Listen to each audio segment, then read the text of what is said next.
Welcome to the open book, where every voice matters. Every story got layers, and every conversation opens something new. Turn the page, turn the page, turn the page. Turn the page. Turn the page.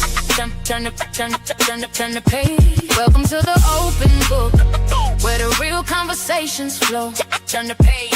Turn the page. Turn the page. Every story got meaning. Every perspective shows. Turn the page. Turn the page. Turn the page. Turn the page. Late night talks with the smooth bass knocking. Whole room tuned when the topics dropping. Authors, culture, real life views. Open book vibes bring a whole new groove. No fake energy when the dialogue starts. Different perspectives play a major part. From page to podcast, the vibes stay deep. Real conversations every single week. Welcome to the open book, where the real conversations flow. Turn the page, turn the page, turn the page, turn the page. Every story got meaning. Every perspective show. Turn the page, turn the page, turn the page. Every chapter different. Every voice got purpose. Every voice got purpose. Turn the page.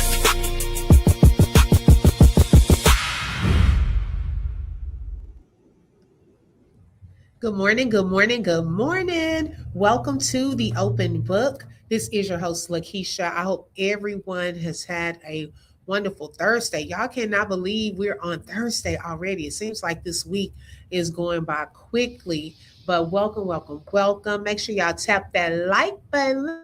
Everyone, we are live. Okay. Also, if you would like to support the channel, you're welcome to send a super sticker, super chat, cash app, or buy a coffee. And those links are in the chat or the description field of this video. Let's see who we have here so far. Hey, Buttercup is in the building. Welcome, sis. Thank you for tapping in, and thank you for being first in the building.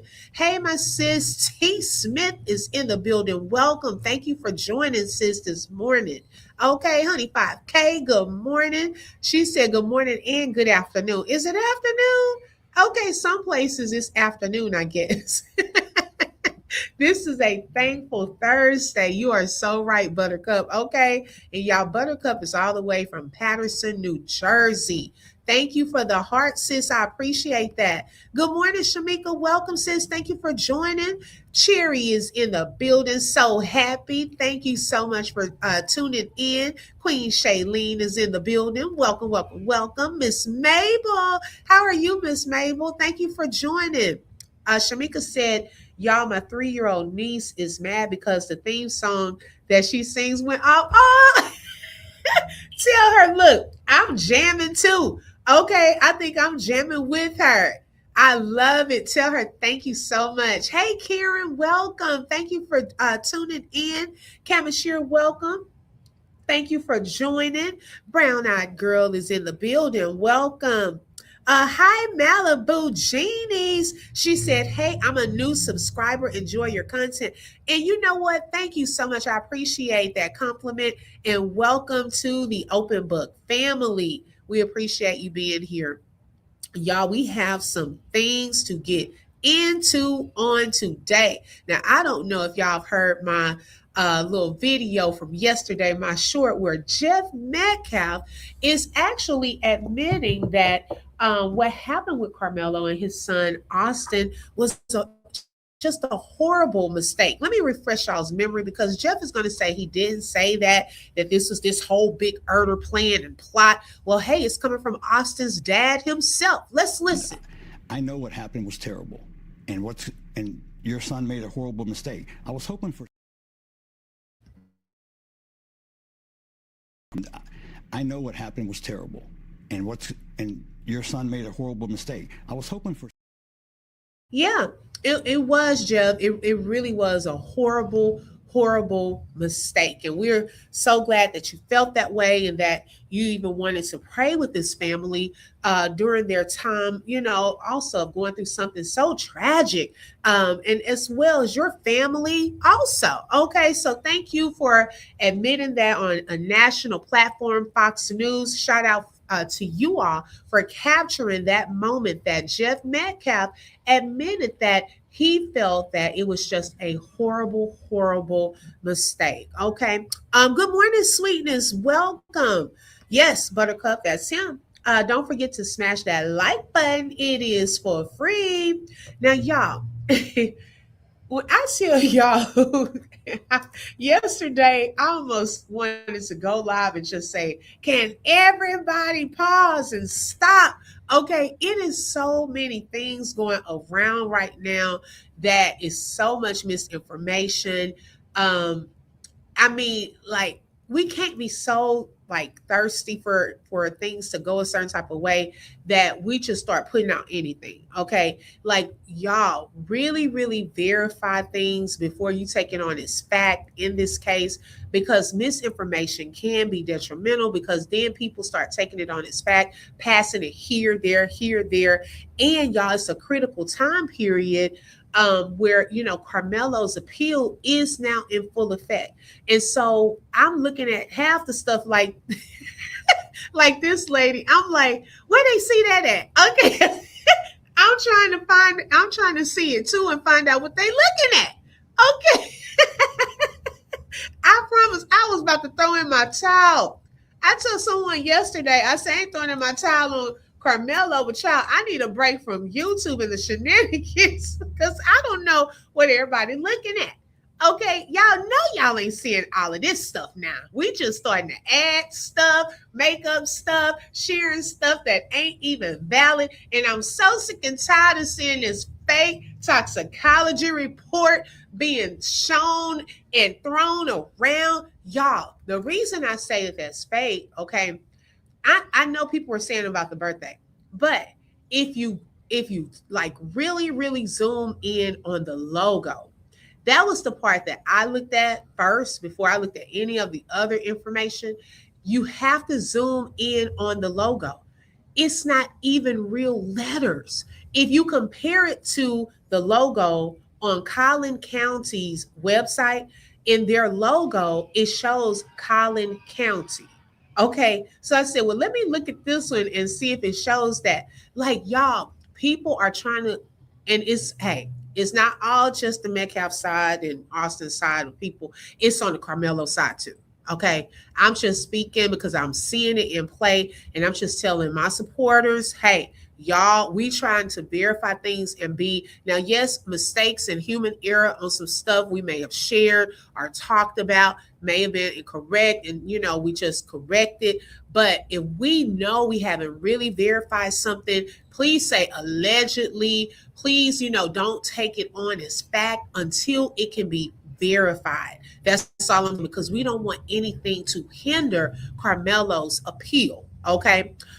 He knew it was a horrible mistake because he know his sons for who they are. Exactly. Girl, he knew that. That's why I captured that soundbite. Okay. We now know his prayers would have been amiss. Karen, give me your phone. Okay. She said the misinformation is exactly why I'm here, because I know you're on the up and up for real. Thank you, brown eyed girl. Yes, I try to be. I'm not saying I haven't missed it. Okay. Oh, and speaking of that, y'all, and I'm gonna do a different live about that. Remember when we were talking about the coach that testified there? CBS News had captured that coach saying that he was putting pressure to the wound on the abdomen. And I was like, well, we've been hearing chest. Okay. Well, when we get to that part, I put in the autopsy photo into Chat GPT to give me an overview. And, can they explain it to me? What does all of this mean? Well, the area where the stab wound is actually both the chest and upper abdomen area. Okay. So I was like, thank you for that clarification. Because I'm like, well, did he have two different wounds? Okay. Because when we're thinking abdomen, we're thinking like the lower part of the body. So I wanted to clarify that. And so when I put it in, it show upper abdomen, but also the chest, and it has more technical words as far as the right ventricle and things of that sort. So I want to explain that part also. Okay, did you listen to Nick at Night? Yes, I saw it when that happened, y'all. She came on her channel and explained what had happened, and so yes, I did, and I think she is, that's PTSD in a sense too. When you're talking about those things all over, it puts you back in the moment, and so it can become a trigger, and definitely can make you feel all of the emotions that you were feeling in that moment. So we were definitely praying for Nika at Night during that time, and I thank God for her protection and that the Black Panthers were there to assist her in that time. I definitely took a break from YouTube. Yeah, brown out girl, you have to sometimes. Okay, you have to. Because it can become overwhelming. I took a break this past weekend, just enjoying my family and giving myself a little mental break, right? So I get it. Hey, Angel, welcome. Thank you so much for joining. Angel, I think I've been adding an S to your name. And it didn't hit me until yesterday. Okay, y'all know I can mess up some names up in here. So if I ever mess up your name, please correct me. I will not get offended. I was messing up Miss Dee Dee name, Lori's name, and baby, they got onto me and told me the correct name. I have been mispronouncing it for the longest, but I'm glad that Miss Dee Dee finally spoke up. Okay, so shout out to you. Hey, Rhonda the Gorgeous, welcome. The Queen's Den is in the building. Detective Monica reporting. Detective Protected 91, welcome, welcome, welcome. Honey 5K said, I do still believe allegedly he died from a heart attack from rugs. I do. The weapon didn't even have blood on it. Yeah, that's a whole different too, because even the depth of that wound, you take a lot of pressure for it to go that deep. So that's a whole other conversation in itself. Okay. Good morning, Lakeisha. Welcome. Thank you for joining. All right. So let's get into some things. Let me take this down. Make sure y'all tap that like button. It is for free. All right, so y'all, we got some things to get into. Now, nothing but the truth. Shout out to my sis. I was just going to reach out to her. I was on my way to work. And lo and behold, because I said I have not seen her do a video, and I know she is on top of this case. And so I wanted to check on her, make sure everything's okay. While I was on coming to work, I saw she had just posted a video. And it goes with what I wanted to talk about on today. Now, many people, including myself, have wondered, had Austin, Hunter, and Karmelo ever met before? Have they had any connections before? Well, y'all, I'm going to show some pictures that I've seen from a website, okay, that shows the different track meets. And there was a track meet 1 month prior to the incident. And guess what? Centennial High School, Memorial High School, they were both of those schools were on the list. Karmelo participated in one of the events.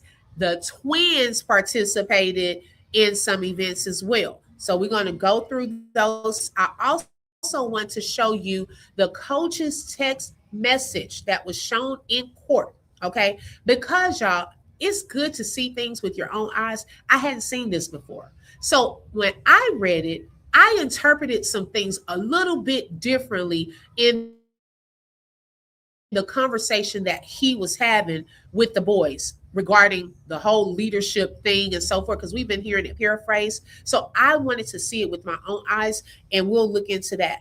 Also, the lawyers, okay, y'all, I've checked out the docket. There are updates being made on the docket as we speak. So I want us to take a look at that, discuss what happens now in this whole appeal process, okay? What are the lawyers going to be able to do during an appeal, okay? And then also there was a previous case, Flowers versus Mississippi, where it was a similar situation as far as the jury selection. This person was tried 6 different times. They had 6 different trials. Okay, because of jury selection, and they were trying to, and then prosecuted by the same prosecutor all 6 times, y'all. It was crazy work. So we're gonna look at how could some of the Batson challenge and all of that go with what's happening with Carmelo's appeal. Okay, so we're gonna get into it. Hey, Detective London, welcome. Come on in, everyone coming in. Thank y'all so much for tapping the like button. Let's see, Honey 5K said, and I also believe Eddie allegedly set him up because why you run and take your clothes off and put them in the trash can? What was that about? Yeah, and I'm gonna say allegedly, because I don't know for sure if that was Eddie and all of that. So yes, we'll say allegedly. I did see that video. I want to look at it more because I just kind of saw it being popped up here and there. So I really don't even know what that was about, and that's why I'm not talking about it right now till I verify what it's about. All right, so let me pull up the video. Let's get into it. Shout out to Nothing But the Truth. Make sure y'all tap in to this queen. Subscribe to her channel. She does phenomenal work, and she's on top of this case. And she is about facts. She has whole background in criminal investigating and all of that. So make sure y'all tap into her channel. Back with another video. Let's talk about it now. In the public, I have not been discussing Karmelo Anthony case, but behind the scene, I do got a group of people, and we had a whole discussion about Karmelo Anthony case. And like I have told them, Hunter is more involved than anything. See, in order for Karmelo Anthony to get that murder charge sealed against him, he had to be the aggressor. See, they made it seem like Austin only approached Karmelo because his coach told him to step up and become a better leader. But that's a lie. Hunter stated out his own mouth that his brother stepped in. He clearly said, my brother always got my back. See, that's why they didn't put Hunter on the stand. Because if Hunter got on that stand, it would have went against everything that the prosecutor said. Now, before I end this video, I am going to play the clip of the incident with Hunter words so we can get a clear picture of what really went on under that tent. But at the end of the day, y'all tell me what y'all think. Before I knew his name now, this kid was sitting under our tent at the track. We asked him to move. He started getting aggressive and talking reckless. And my brother stepped in and said, you need to move. And he's like, make me move. Austin grabbed his backpack. This kid, I tried to whip around as fast as I could, but I didn't see the stab. But then I look at my brother, and then I'm not going to talk about it. Walking back to our stand, we put our tent up so all the bleachers were right there, were not wet from all the rain. We come back, we sit down, and this kid said something behind me. I've never met this kid in my entire life, never knew who he was. Said something just inappropriate and uncalled for. When I turned around and asked him who he was, he started getting really aggressive. My brother stepped in. He started being, how he always is with me, just brothers, just having my back. Now, the reason why I play Hunter video, because Hunter is going to tell you where everybody was seated. He stated that he sat in front of Karmelo, and Austin was the one who was pulling on Karmelo bag. Now, if you look at the video, you will see somebody doing a lot of movement and a lot of pulling going on. That's right Austin. There. Austin is sitting on the right side of Karmelo. Hunter is sitting in the front of Karmelo. Now, the reason why I want everybody to know where people was located and where people was seated, because you could pay close attention to the shadows in the movement. Now, I have been studying criminal justice for over 10 years. We was taught to look at movements and shadows when we got videos that really don't show clearly, because the movement and shadows tell their own story. So when I was looking at this video, even though it's kind of blurry, I don't need to know who is who, because Hunter already answered that for me. See, Karmelo got a better chance of beating this appeal because the video. Right, Honey 5K, I agree. When Karmelo is up out of the tent, y'all, you can see movement still under that tent. Like, what were they doing? Who were they fighting? Karmelo has zapped up. It's like he got out of there so fast. Okay. So what was happening during that whole scuffle that continued under the tent? And then you see the one boy running down, going to the trash can. We still don't know what he put inside of the trash can. So a lot of that is questionable. Okay. And that's one reason why people are questioning, did Karmelo really stabbed him with the, because y'all, after, I'm gonna be honest, after looking through some of the pictures on the website from Collin County, and I saw, because at first I'd seen the cut and it was blurred. I was able to look at it without it being blurred out, right? That cut is very, it was very deep, right? Now, in my opinion, I feel like if a cut is that's those standing pushing, and I'm not trying to be graphic, where it would have had to be a quick, it couldn't have been a quick poke, okay? Not a quick poke. How he was bam bam out of there, it seemed like it would have been pressure to get it that deep, which is why a lot of people were questioning, okay, did he fall? Did someone else do it by accident? How did it really get that deep? So that's where a lot of the questions, when you start looking at, and one thing they did not put out, when they put out the autopsy photo, let me tell you, Chat GPT is recognizing game too. When they put out that whole diagram, I should say, of the autopsy, Chat GPT could not even read some of the handwriting.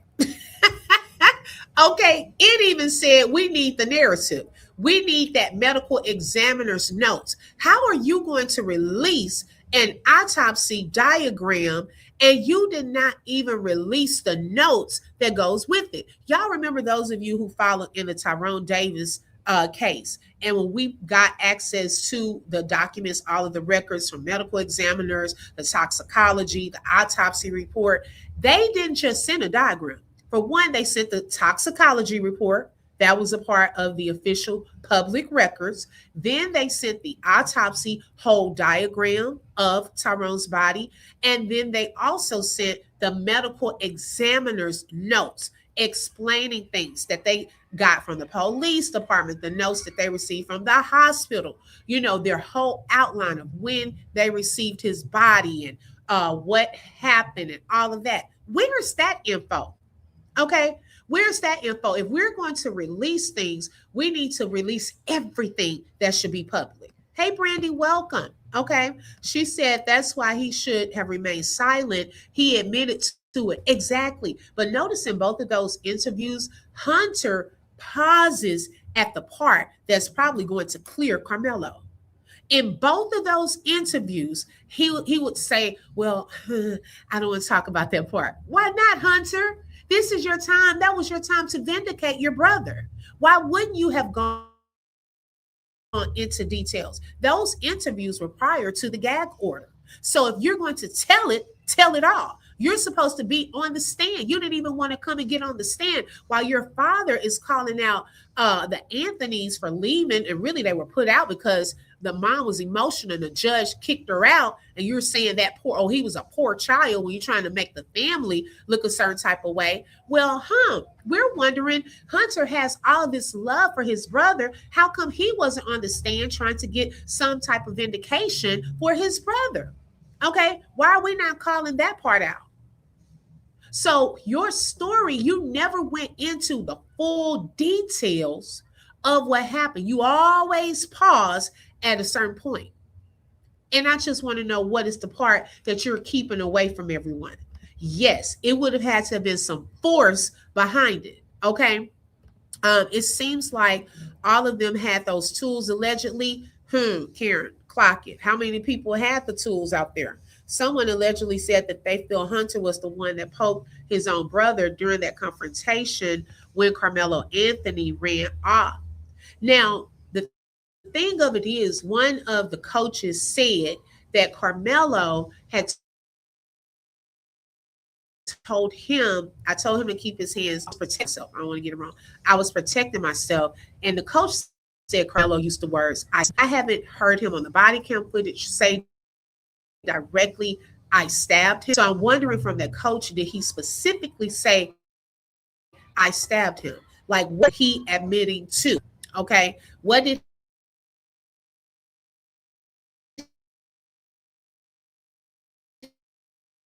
he think? Because it is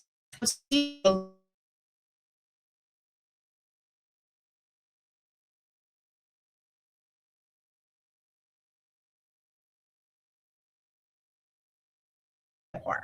Okay. Texas laws are more nuanced than just having to be the aggressor. In Texas, if you're somewhere you don't understand your ground.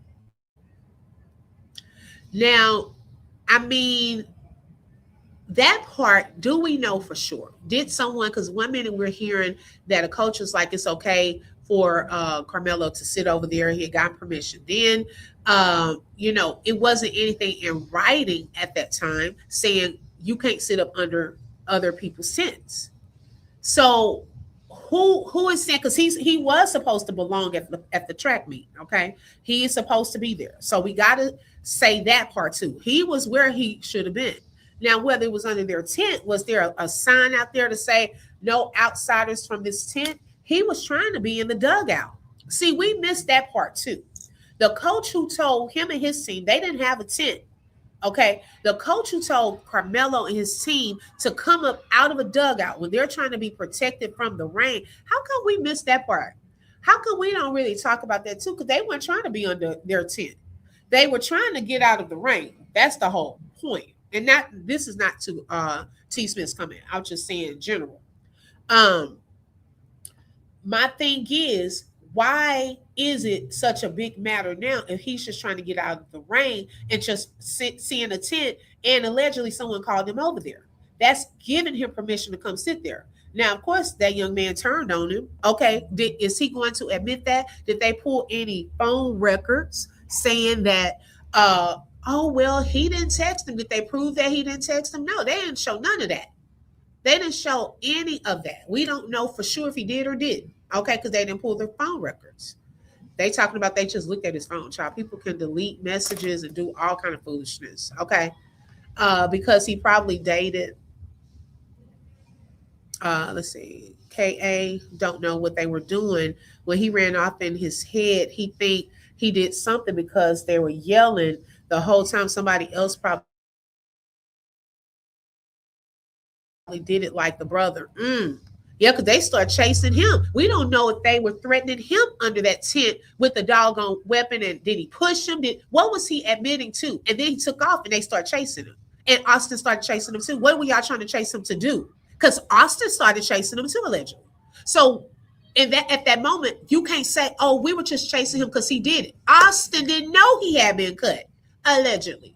So what were y'all chasing Karmelo Anthony to do? We still didn't get a clear understanding of that part as well. Because Austin was about to go too, but he realized he was cut and allegedly failed. So what were y'all originally about to chase him to do? And then Trash Can Boy hurries up and put it in the trash can and then runs left, then comes back later on. Did he feel threatened? We haven't heard of this story. Right, T. Smith, and that's why they really tried to make it seem like he was in a tent. Yes, that's a good point that T. Smith brought up. They hammered that part during the trial, the prosecutors, and the provocation, him provoking them to do something. Okay, it wasn't a written rule at that time. It's in writing now. Clock it, the Queen's Den. Okay, they're changing things now. The defense never poked a hole in that part of the prosecution's case. Nope. Neither did they really hit on the self-defense part too much. Okay, how was he defending himself? Why did he feel the need in that moment to defend himself? What was taking place? Like, they never walked us through the story. I really feel like they missed a lot of that. And we already can clock it now that a lot of them were working together, a lot of snakes on his team. Okay, so a lot of that was not talked about and discussed during the trial. Hey, Candy Girl Pink, welcome. Karmelo tent was late. Yes, it was late. And so the team was originally in the dugout trying to stay out of the rain because they only had like a tarp. So he's walking around after the coach. How can you kick somebody? You know it's out here raining. They weren't under there just fooling around. They're trying to stay out of the rain till their tent gets there. Now, how do you feel that you done kicked him and his team out of the dugout? And now they had to find somewhere to go. Okay, they could have gone to the bus. I think it was other ways, other places for them to go. Did you see the video with Eddie? Yes, I've seen that. I got to look more into that one. That's another problem. Them not requesting those phone records. I'm praying the dream team access all that information that was left out. Exactly. Something happened at that March track meet because those guys were ready for Carmelo at this meet. And Eddie was the manipulator, in my opinion. Clock it. Okay? We're going to talk about that. Video does not prove that Karmelo was the aggressor. See, the witnesses surrounding the case stated that Karmelo initiated the argument, but Hunter said he started it and Austin jumped in. So even if Hunter and Karmelo was arguing, when Austin decided to input his 2 cents and grab Karmelo backpack, Austin became the aggressor. See, the prosecutor want to bring the coach in with these text messages of Austin becoming a better leader to use that as an excuse on why Austin confronted Karmelo and told Karmelo to move out the tent. But regardless, before the incident happened, Austin, Karmelo, and Hunter was sitting under that tent 5 minutes prior to the incident. So therefore, it was never an issue with Karmelo. Now, I have a whole problem right here. Okay. I have a whole problem with this video. Not nothing but the truth video, the video footage that was released. Why is it, y'all, that they are cutting off the middle part right here? How come the camera does not pan? Now it pans, if y'all have noticed, hey, hello, Barbara. It pans when Carmelo takes off running. It has the ability to pan, right? But it seems like when it's in view from the tent part, they leave off the left part. Here, they leave off the right part. Why not give us timestamps and follow him into the tent? Because no, for here. Now, we can pretty much guess, but when he walks out of view, how do we know he went directly to the tent? Did he stop and talk to somebody? You know what I'm saying? Like, how come the camera never moves right here? And then when it's focused on the tent, how come when all those people, when the event happened, we don't see where those people ran to the left, disappeared? Like, we can't see any of that. Why is that? I'm just not understanding how it's not panning here. You have him highlighted, but then it looks like he's walking into a space that's out of view. We don't know what happened. Okay, we don't know what time this was or any of that. We're getting snippets of things.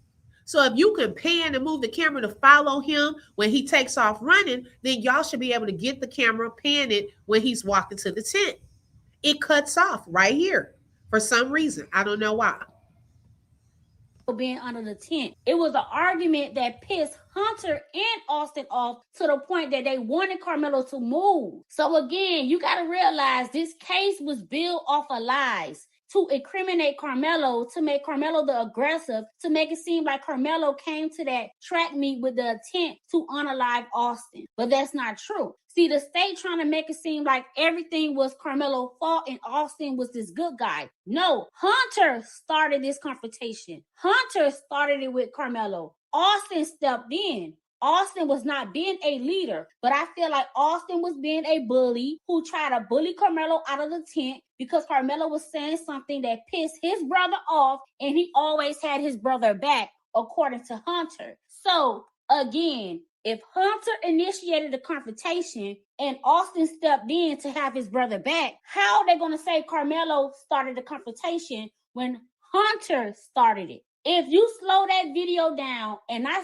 circle the 3 shadows, because you got to pay attention to those 3 shadows, because Karmelo is in the middle. Karmelo had Hunter sitting in front of him. Hunter already stated that. He said, I sat in front of Karmelo. We come back, we sit down, and this kid says something behind me. Austin was on the right side of Karmelo because you're going to see somebody pulling a book bag on the right side. The stuff that they said, you need to move. He's like, make me move. Austin grabbed his backpack. The kid. And somebody sat on the left side of Karmelo. So Karmelo was in the middle surrounded by 3 freaking people. And they like to say that Karmelo was not jumped. Austin grabbed Karmelo backpack first. Austin initiated a confrontation against Karmelo. Austin became the aggressive. Austin put hands on Karmelo. You clearly see this dude push Karmelo. So therefore, Austin was the aggressive. People feel like I only support Karmelo because he's black. No, Karmelo was not given a fair chance. But at the end of the day, y'all tell me what y'all think. The protest, don't get me wrong. Yeah. But realistically, let's look at the facts. Let's look at the case. They have the right for an appeal. I don't think it's going to go anywhere. This case was ironclad, and people don't understand in the appeals, they're looking for procedural errors. They're not going to retry the case. They're not going to introduce new evidence. There's not any new testimony or new facts that are going to come out when they review this case for appeal.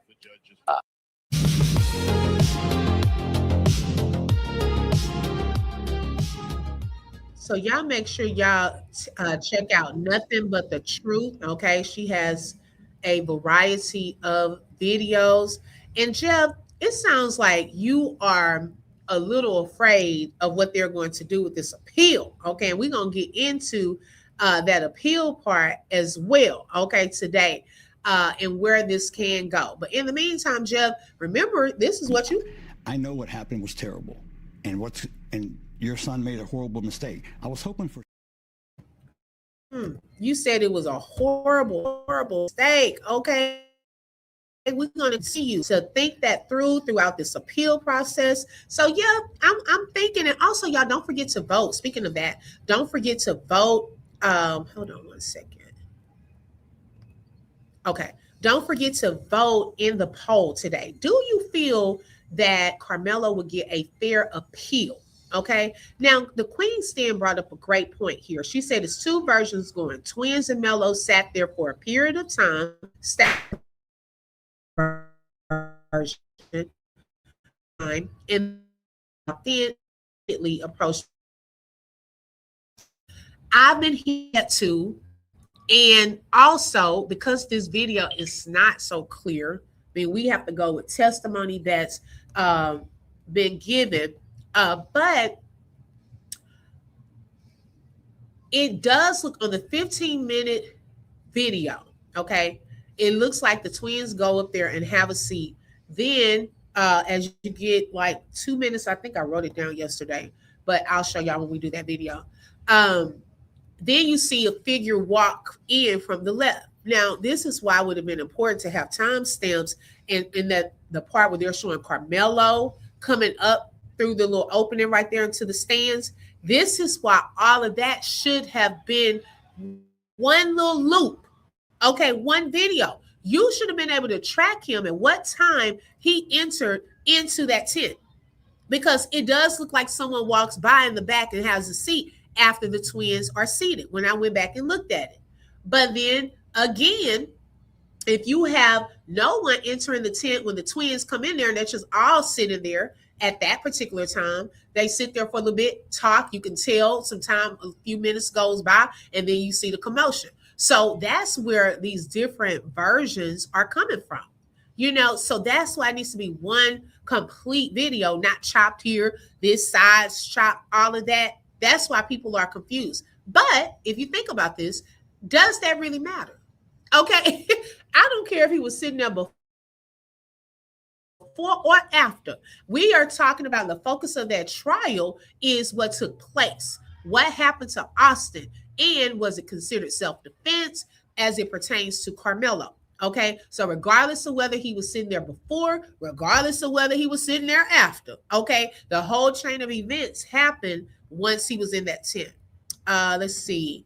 We can see the birds flying just as clear as day in the camera, but not under the tent.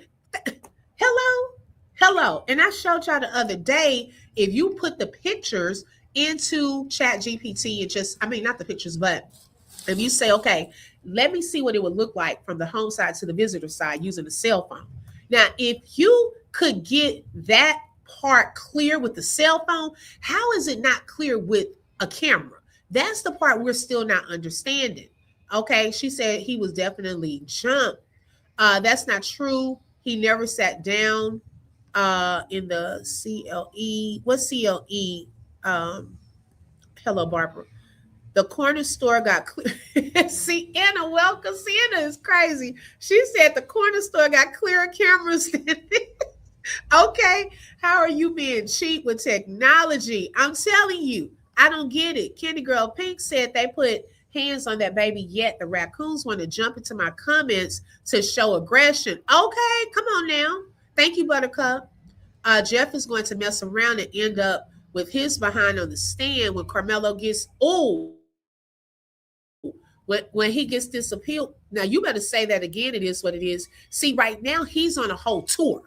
See, Jeff, how are you clocking other people talking about people trying to make money, trying to grift and use your son's death for 15 minutes of fame?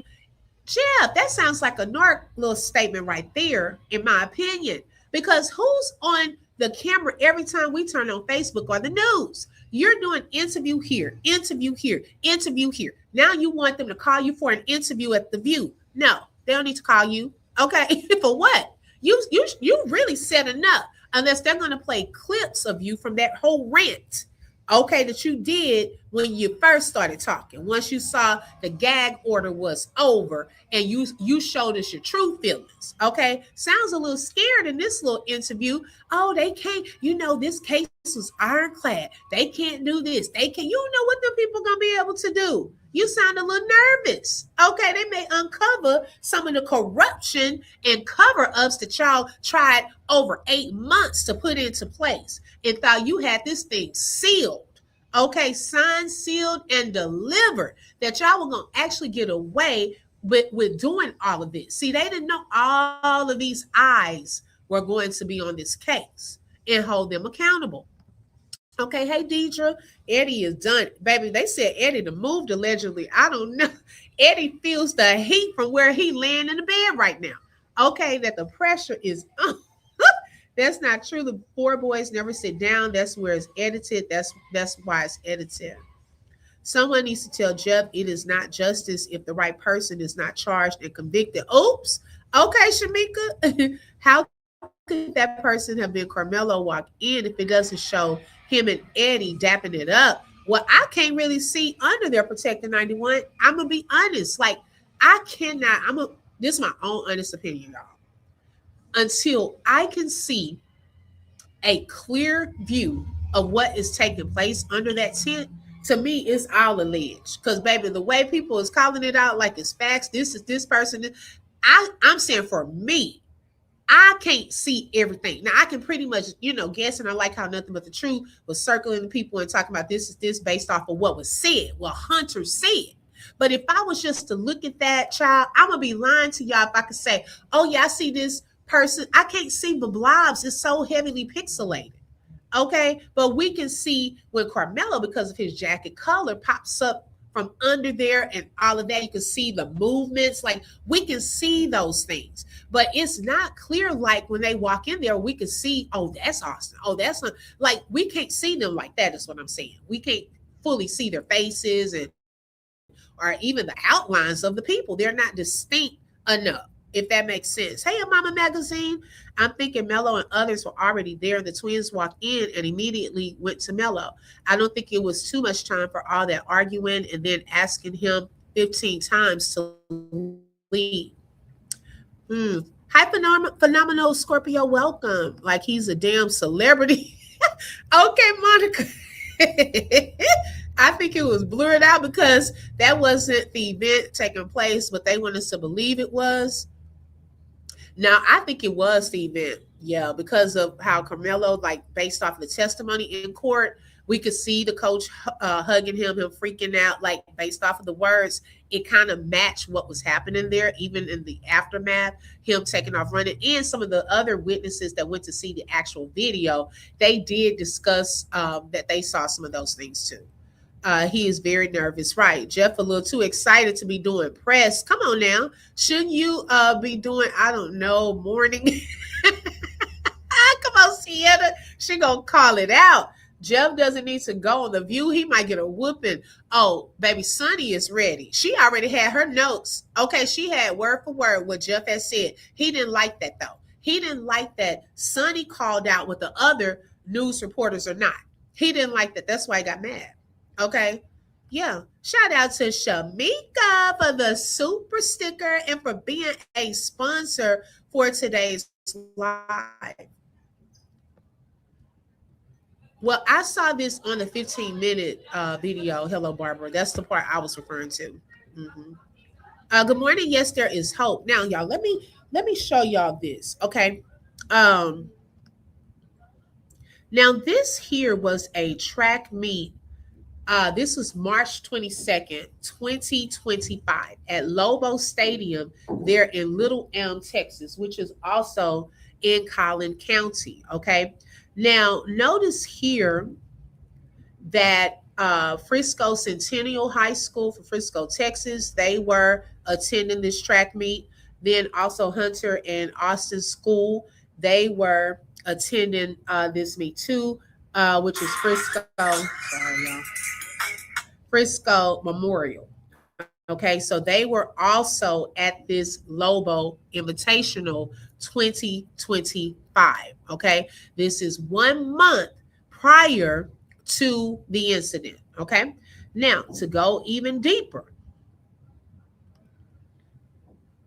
it shows here. Oh, child, let me put my glasses. Oh, I told y'all. I don't even know why I don't come ready. Okay, she said some people got some good eyes. Okay, they could see and highlight things. Right? I'm not gonna even lie to people because y'all already see I need my glasses even for to see this. Eddie, are you okay?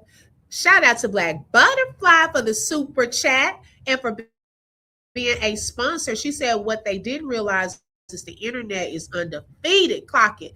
Game is up, Jeff. Your son and his dumb friends did it. Okay, right. Who counted 15 participated in the one?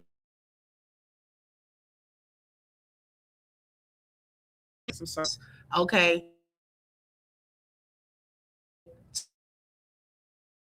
12:30. Okay, now let's look at this.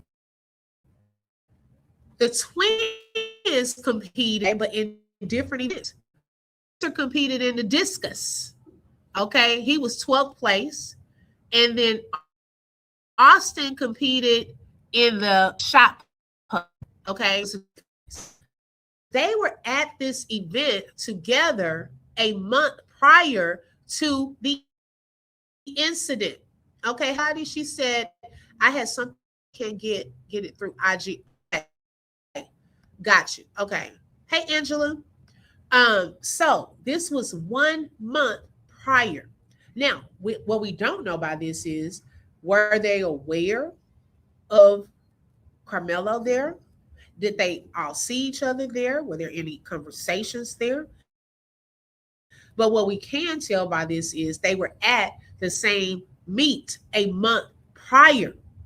Okay, so there may have been knowledge of Karmelo from this track meet. Okay, now I'm also going to show y'all the text message from the coach and some things that he said that I giggled at because Charlotte, I ain't even known the coaches be talking and throwing shade like that. Okay, shout out to that one for the super chat and for being a sponsor. She said, "Come on, Dream Team." Okay, clock it. Hey, Sharon. Jeff doing press runs so he can keep that GoFundMe coming. Oh, okay, Tabitha, welcome and come on in with that shade and the truth and facts. Okay.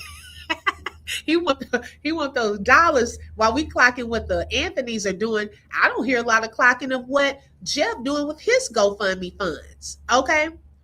Shout out to Protected 91 for being a member for 3 months. She said if they asked Karmelo to move from the 10, 15 times, why wouldn't someone just get the coach to get him out?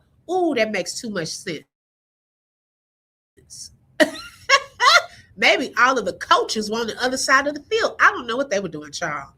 Okay, because it looked like everybody was running from the right. Y'all should have had at least 1 or 2 coaches positioned close enough to this tent where all of that did not even go down like that. Okay, I still believe they were jealous of Karmelo, and Eddie is the common denominator.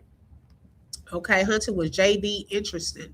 Yes, y'all see that? He was considered JV, and Austin was varsity at this meet. And Karmelo, let me pull his back up. Karmelo was varsity too. Interesting. Now, those of you who ran track, y'all might know more about this from your expertise than me, okay? Oh, if y'all want to highlight something I'm not highlighting from these little receipts here, let me know, child, because I wasn't into sports like that. It's definitely not track. Those twins knew about Karmelo. They all run track and play football. They were jealous of Karmelo. Hunter was walking in his brother's shadow. Uh-oh, I am that somebody. Oh, my goodness. How y'all twins and one JV? That's why he's so angry. Okay, wait a minute. But to add insult to injury, child, the coach gonna tell them they not winning nothing anyway. The coach said y'all not winning anyways. Okay, child, let me pull that. I was like, oh, that hurt. That stung me. Okay.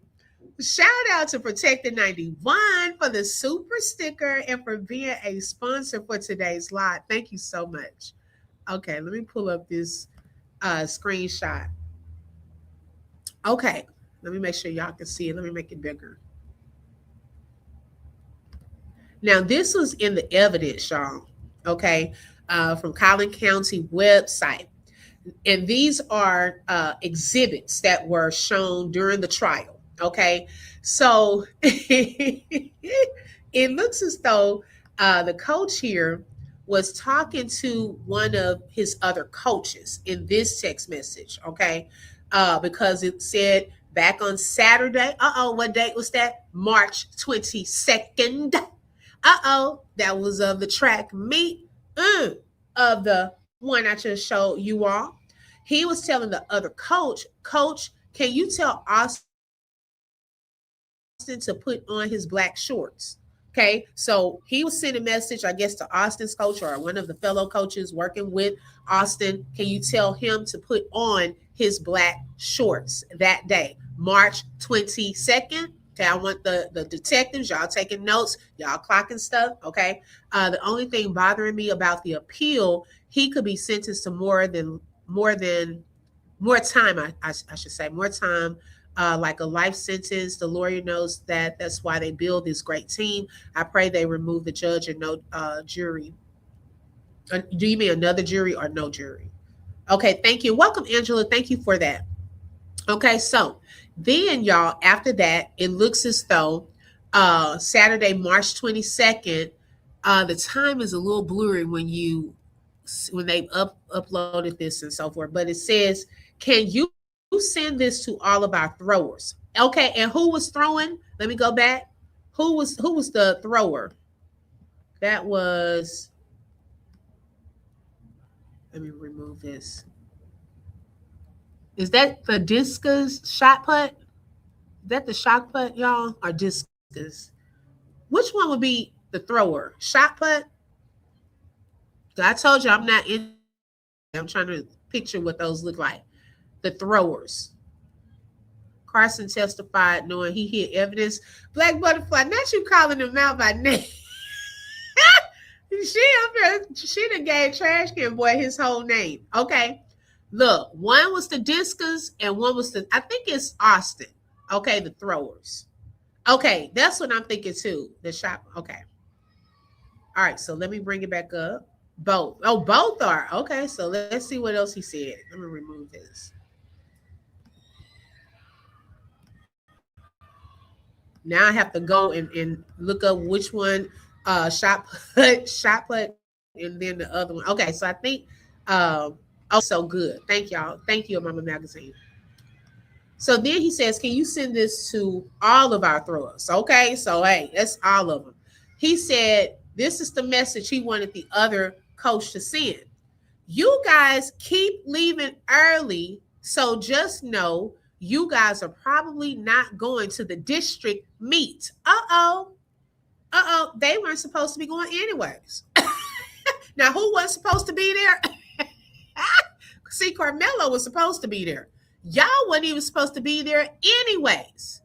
Okay? Y'all weren't supposed to be there anyways. He said, you dudes never stay and celebrate your teammates. That's crazy word. And you guys don't win. I said, well, God, me. You are giving them shade all the way around. He said that they didn't even like to celebrate their teammates. Okay. And he said they also don't win nothing. This is my interpretation. Okay. She said they weren't good at football either. Okay. So, hey, if Karmelo was under there talking noise, their little egos, if he was talking smack, your egos probably couldn't handle it because your coach already told you to. Come on now, coach. He said, he said, celebrate y'all teammates and y'all can't win nothing. Well, golly. Oh, coach, can we be a little more inspiring? Okay, she said that shows they're selfish by not celebrating their teammates. Okay. So then he said, so what value? Y'all, this even put a little more like insult onto it. He said, so what value are you guys bringing to the team besides coming out and celebrating yourself? He said, what value are they adding to the team? Lord, I was like, dang. And then he said, tell him it's from me. Okay, baby, he said that with his whole chest. And he wanted the coach to tell the team who it was from. Okay, she said, so Marshall coach wanted to take their stuff and felt weren't team players, but supposedly texted Austin the morning of April 2nd and asked him to take lead and tell people what to do. Oh, we're gonna look at that one too. I am that somebody, because I also got another interpretation, in my opinion, okay, of how he could have meant that. Okay, there is no way he shouldn't get a fair appeal. Coach was coach was reading it right. Not good at football, not good at track. When I read this, I said, see, this is why I need to read stuff for myself, because y'all didn't tell me this was this funny and that this coach was reading them left and right in court. Okay, based off of this text message. Coach ate down. Okay, he ate better than that watermelon felon coming from Jeff that you really thought you ate and didn't. Hey, Brittany. Hey, sis. Yeah, they were in their feelings, right? Because the coach, your own coach, this didn't have nothing to do with Karmelo. Your own coach told you, and let me say it again. He told y'all never stay. That shows y'all selfish. Y'all only want to celebrate yourselves. He said y'all don't. Okay, he even asked y'all what value are y'all bringing to this team? Okay, besides coming out and celebrating yourself. And he said, tell him it's from me. So then the coach said, he says, yeah, coach, I'll send it and I'll take their shit up Monday. Uh-oh. So this coach said, I'm not only going to tell them what you said, but I'm taking all their stuff. Okay. He took all the stuff. Yeah, that text says it all right there, child. Okay. She said, no, jury just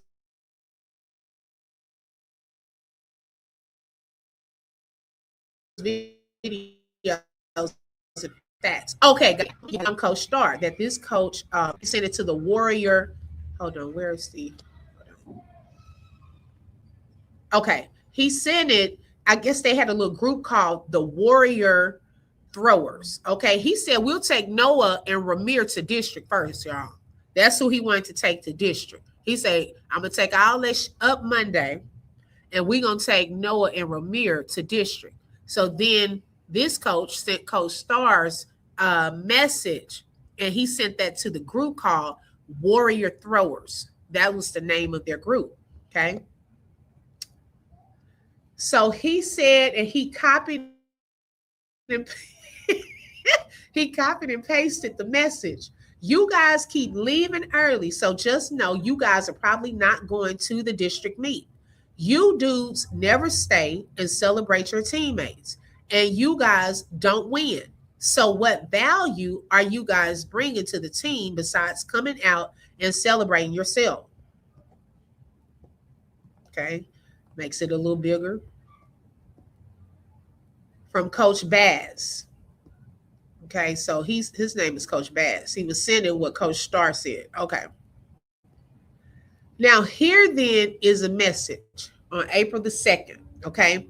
Now, that was the message that they had received in March from their coach. Okay. So just to kind of give y'all where this is a different text message. Okay.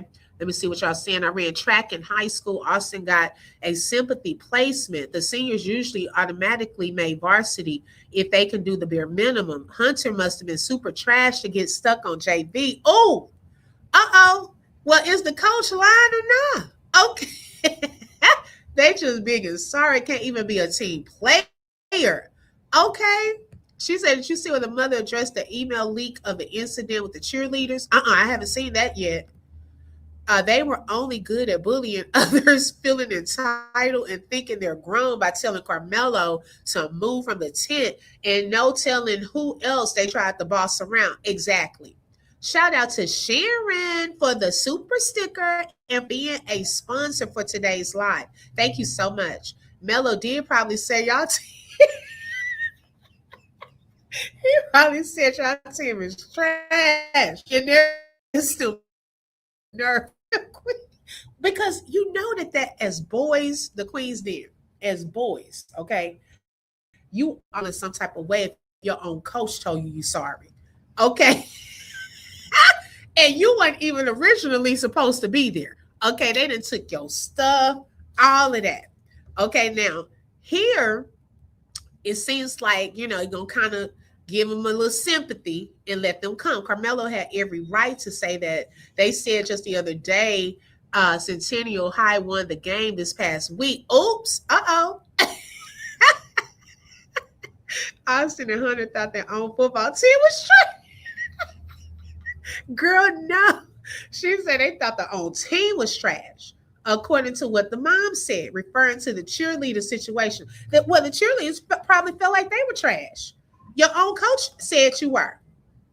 Okay, so what are we supposed to do with that? All right, so look at this message. It says, you and Rhett are on an early bus. Okay, he sent this at 7:58 a.m. on Wednesday, April the 2nd. He said, now, this is where people can assume pretty much based off of this message that the twins had, especially Austin, because this is Austin, right? Had some type of tool, because watch what coach tells him to do. Okay, I want y'all to pay attention and peep this. He said, you and Red are on an early bus. He says, get the tent and whatever else we need. Set examples of how to conduct yourself today. Be a leader. Now, pause. Is he saying here, I want you to be security guards of the tent? In my interpretation of this, coach is saying, look, I'm giving you a chance to come and do the right thing. You're not supposed to be here anyways, right? However, we're going to have our tents. I need you to get the tent, everything else that we need. I need you to put those tents up. Now, I need y'all to not be clowning. Get up there, show them that you're a leader and do the right thing. That's what that meant. It didn't mean you are now head security of the tent. Okay? He's telling your behind, not everybody else. He's telling you, you need to make sure you doing the right thing, that you are acting right, that you are over there setting a good example of how to behave, not how to tell somebody to get up from under a tent. I'm not giving you that authority. I'm telling you what you need to do. Okay, so if I had sent this to a student, that would have been my interpretation. Okay. Be a leader. I know how y'all are.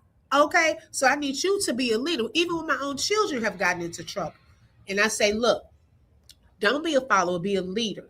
You got to set an example of how others should act. That's not giving my daughter the authority to go and be a big boss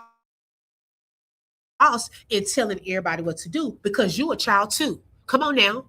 Austin, you were a child too. Hunter, you are a child too. I'm not giving you the authority to step in a grown folks' place. Come on now. Even if you may do that at home, you're not about to do that up here.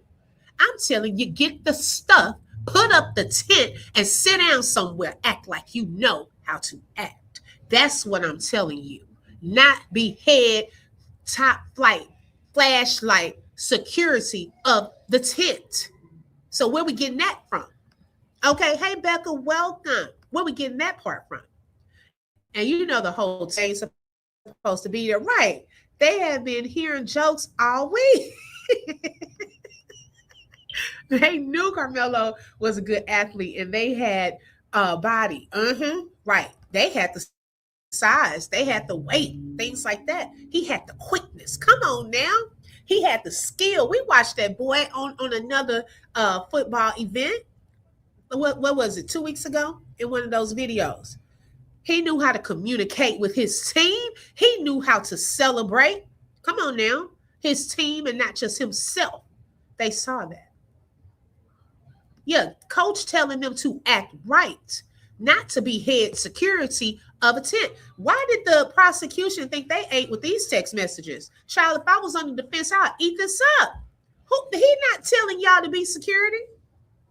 Okay. Oh, they were telling Austin to be a leader. And yeah, he does need to be a leader. Sit your behind down. Act like you got some sense. Be quiet. That's what I would have taken as a teacher. Okay, the way they came in, they must have left because they came early. Probably so, Detective London. And then heard Karmelo. See that there. I'm glad you said that. First of all, your coach told you to get your behind somewhere and sit down. Well, why you not sitting down somewhere? Who told y'all to go over next door? What was y'all doing over there? Because I thought he said put up the tent, get what y'all needed, and have a seat, conduct yourself. He didn't say go next door. So now y'all out of position. You already in trouble. Y'all up here know y'all supposed to be over there. Oh, but now Karmelo, y'all here and he here. Okay? Here y'all come. Y'all should have been there. Because them twins don't know how to behave. The coach called them out. He probably did. Oh, Eddie. Apparently Hunter thought he was in charge via Austin. Hunter, get somewhere with your junior varsity. Okay? Sit down. Sit down. Yeah, he thought he was flash like cops, like on Friday, next Friday, child. They are big and bad and in charge of the tent. No, he said get somewhere and sit down. Be a leader and show these other kids how to act, not how to pretend like you're security. Okay? If there's a problem like that, you come and get me. You come and get another coach.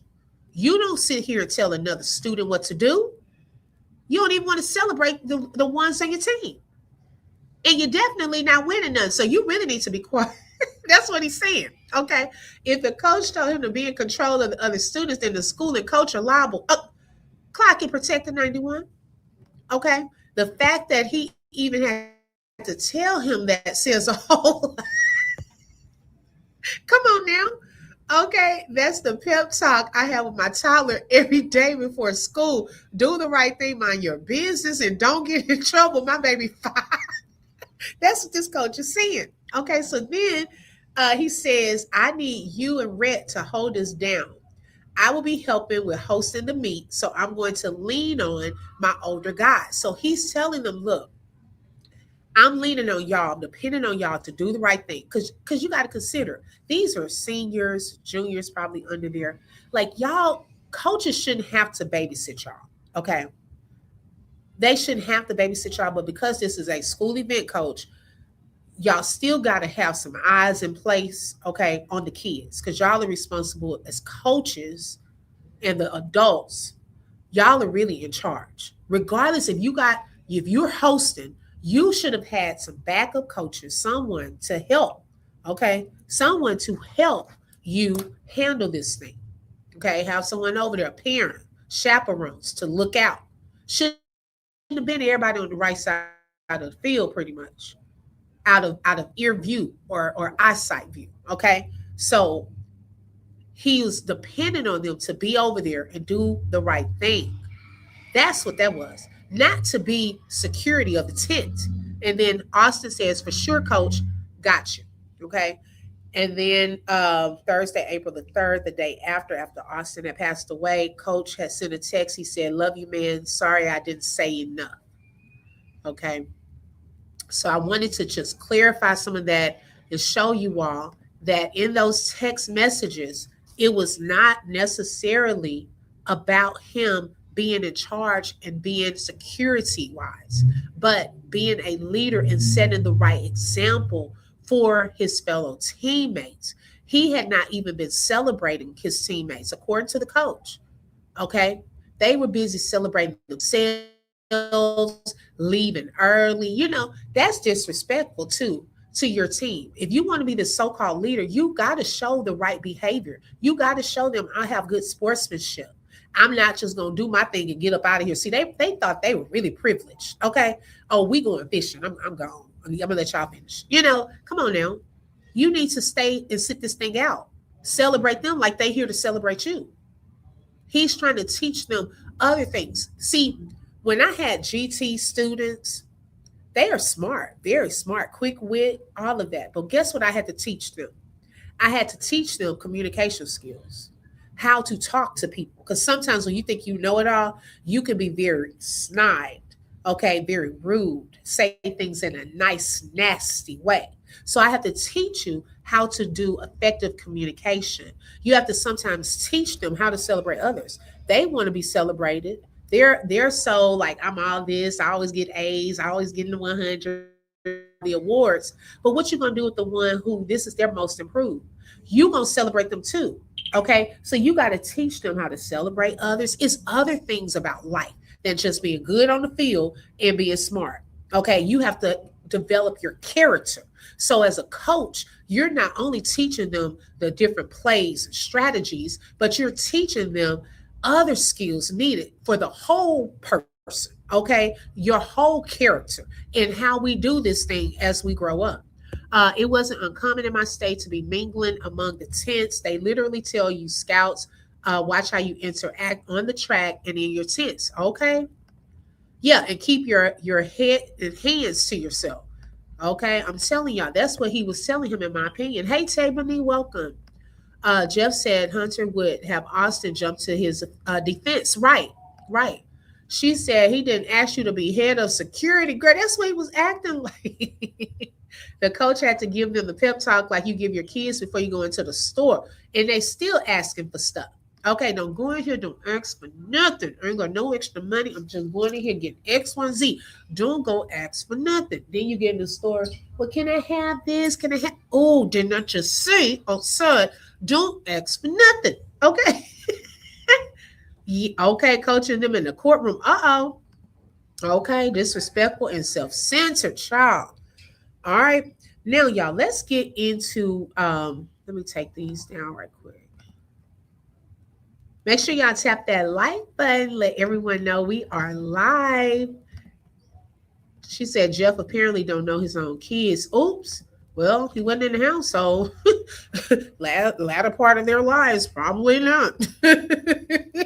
Okay, so y'all, let's get into what this appeal. It is in full effect, y'all. It is in full effect. I've been looking at this docket because remember, I was telling y'all, I get excited when I start seeing movement on the official docket. Okay, because at one point we were hearing that Karmelo had lawyers visiting him at the prison and all of that. The lawyers were talking to the family, but we hadn't seen anything official yet.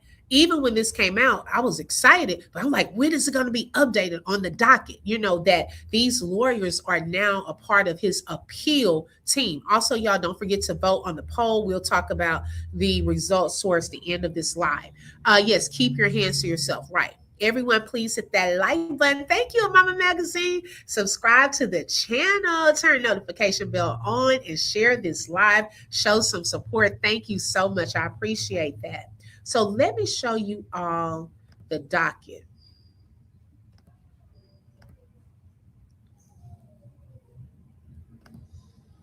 Okay. Okay, so one thing, let me go back to the top. Let me make sure y'all can see it on y'all side. I'm gonna make it a little bigger. Okay, so if we look here at the top, okay, this is the state of Texas versus Karmelo Sincere Anthony. All right, so the defendant is Karmelo. Then if you look to the right, okay, it says Russell Wilson the second is the lead attorney retained. For the past week or so, it said Laura Bracamonte Davila court appointed. Okay, but she was still the lead attorney. So now officially on paper, Russell Wilson II is his retained lawyer. Okay, this is on the actual docket for his trial, his case. Now, let's go down. Okay, now look to your left at the bottom. Okay, now notice back on June 22nd. Okay, so right here, June 22nd. Let me see if I can highlight what I'm talking about. Okay, there was a motion to substitute counsel. Okay, right there. There was a motion to substitute counsel. Now, after that, right here, June 23rd, it made it official. There was now an order, okay, substitute counsel. That's when the shift happened, okay? That's when that shift happened from Laura Davila to Russell Wilson II. Now, look at here, y'all. As of June 23rd, things are now in motion. Now, right here, okay, June 23rd, it says appeals. They filed an NOA with the COA. Okay, so it says, and they emailed to the court reporter, DA appeals, and CCSO, third amended appeal schedule. So now they're getting the, because that schedule had been amended 2 times, y'all. I don't know where they're trying to go with the schedule, but now this is the third amended appeal schedule. Okay. Now, and I'm going to go over more in depth some things that they could possibly be doing. And it's what I was going to share with you all is actually lining up with what's on the official document. So then it says June 23rd, designation of record on appeal. So appellant's designation of matters to be included in the clerk's record. Okay. Then also on yesterday, another designation of record on appeal. Appellant's request for preparation of the reporter's record. So right now they're starting to get the gameplay, starting to get things in motion, the transcripts and so forth that they need so that this appeal can be in full effect. Now, let me tell you all kind of some of the process of this, okay, of this whole appeal. What are some things that are probably going to be done? Possible. I don't know their whole game plan, but I can tell y'all some things that will possibly be done. Let's see. Hey, Shelly. Hey, sis. Good morning. She said they was over there next door bullying a girl, and she called her parents and the coach at the, and man, that's what I heard. Yes, well, they were calling her a fat B. Is that the one you were talking about, Tabitha? Okay. So y'all, with an appeal, okay, let me go to that screen. Okay, you have jury selection, which is the Batson challenge possible. So one of the most discussed issues is whether the prosecutors improperly struck Black jurors from the jury pool. Carmelo Anthony's supporters and then some commentators have argued that the final jury did not include any Black jurors. Hello, come on, first. Like none. Okay. If the defense can show the prosecution excluded jurors because of race, that could be grounds for reversal. However, the trial judge reportedly rejected those arguments during the trial, meaning the appellate court would review whether that ruling was legally correct. Okay. Now, something else that they could possibly do during this appeal, self-defense instructions. So because Carmelo's defense centered on self-defense, and this is something I brought up earlier, during the trial, did they really hone in on why this was self-defense? did they really tell the story, okay, of why Karmelo felt that he needed to defend himself? In my opinion, I don't think they did a great job of that. I'm going to be honest. They only had two doggone witnesses, y'all. They didn't even call Carmelo Anthony to the stand. If I was a part of the jury, you already know I would set that baby free. Okay. Now, the appellate attorneys may examine these things, whether the jury received proper self-defense instructions. Now, I don't know if y'all remember because we had talked about this during the trial, but the defense actually did object to something with the jury instructions. They did one time. However, what did the judge do? He overruled it. So whatever their, and maybe someone in the court during that day can explain what their objection was. I never heard what the objection was to the jury instructions, but they would look to see if the jury received proper self-defense instructions. Remember that whole paper that outlines what self-defense means, what murder meant, what they get to take with them when they go for a deliberation, okay? Then, whether the judge improperly limited self-defense evidence. Oops, come on. Now, this is where it's going to get interesting, okay? Because I feel like this, y'all. I'm hoping that this team of attorneys will be able to get the real video, the full video. We don't want the blobs of figures that we can't even tell, but this real video, unedited. Bring that into the court, okay, during the appeal. Let's see that, okay? Let's see that. That's what they may actually gain access to, because what other evidence was there that they were not allowed? Because remember, the judge can put parameters on what's allowed during the trial, okay? So they could determine whether the judge improperly limited self-defense evidence. Also, whether prosecutors made arguments that mischaracterized Texas self-defense law. If an appellate court finds the jury was improperly instructed, that can be a significant issue. Okay? Another thing during the appeals, admission or exclusion of evidence. While Jeff is up here talking about, oh, they can't present no new evidence, all of that, you don't know what they can do. Okay, Jeff, your mouth out here just going. You ain't looked up nothing. You think you have this thing sealed, signed, sealed, and delivered. Okay. Now, appeals often focus on whether important defense evidence was excluded, improper evidence was admitted, or certain witness testimony should not have been allowed. So the appellate court would review objections made during trial and determine whether any evidentiary errors likely affected the outcome. Remember when we kept saying, oh, but the defense, they weren't really making any objections. Uh-oh. Well, based off of that transcript, when the dream team gets a hold of it, where there are places where the defense should have objected, okay, they're going to look into that. I wouldn't be surprised if this team doesn't come with an appeal no one has even thought of. Come on now. Okay, that video and those kids' phones, clock it. Come on, Cashapp. We want the footage from the cloud.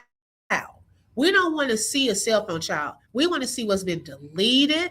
Okay, on that day, they need to bring in that evidence. They need the clear, full video, no parts edited or taken out. All of it. They need to see all of it. Okay. Let's see what else. Then they could also look at, during this appeal, prosecutorial misconduct. The defense may argue that prosecutors either made improper statements during opening or closing arguments. Did they misstate any evidence? And did they engage in any conduct that prejudiced the jury?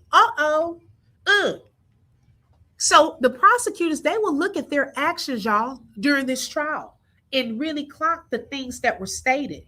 Could that have made the jury be a little prejudiced against Karmelo, some of their statements? Now, every mistake results in reversal. The defense must generally show the error harmed. Okay, that's what they got to focus on. Sufficiency of the evidence. So Carmelo Anthony's lawyers could argue the evidence was legally insufficient to prove murder beyond a reasonable doubt or to disprove self-evidence. Now, that was a huge thing, y'all, because it caught a lot of us off guard when they came back with murder. Okay. Did they prove that beyond a reasonable doubt? For one, the video that we're seeing, I don't know how a jury, without even seeing the incident, convicted Carmelo of murder. I'm going to be honest. Okay. I definitely thought if he was going to be found guilty, it would have been a manslaughter. So, did they have enough evidence to prove beyond a reasonable doubt? Come on now, that this was murder. They're going to look into that.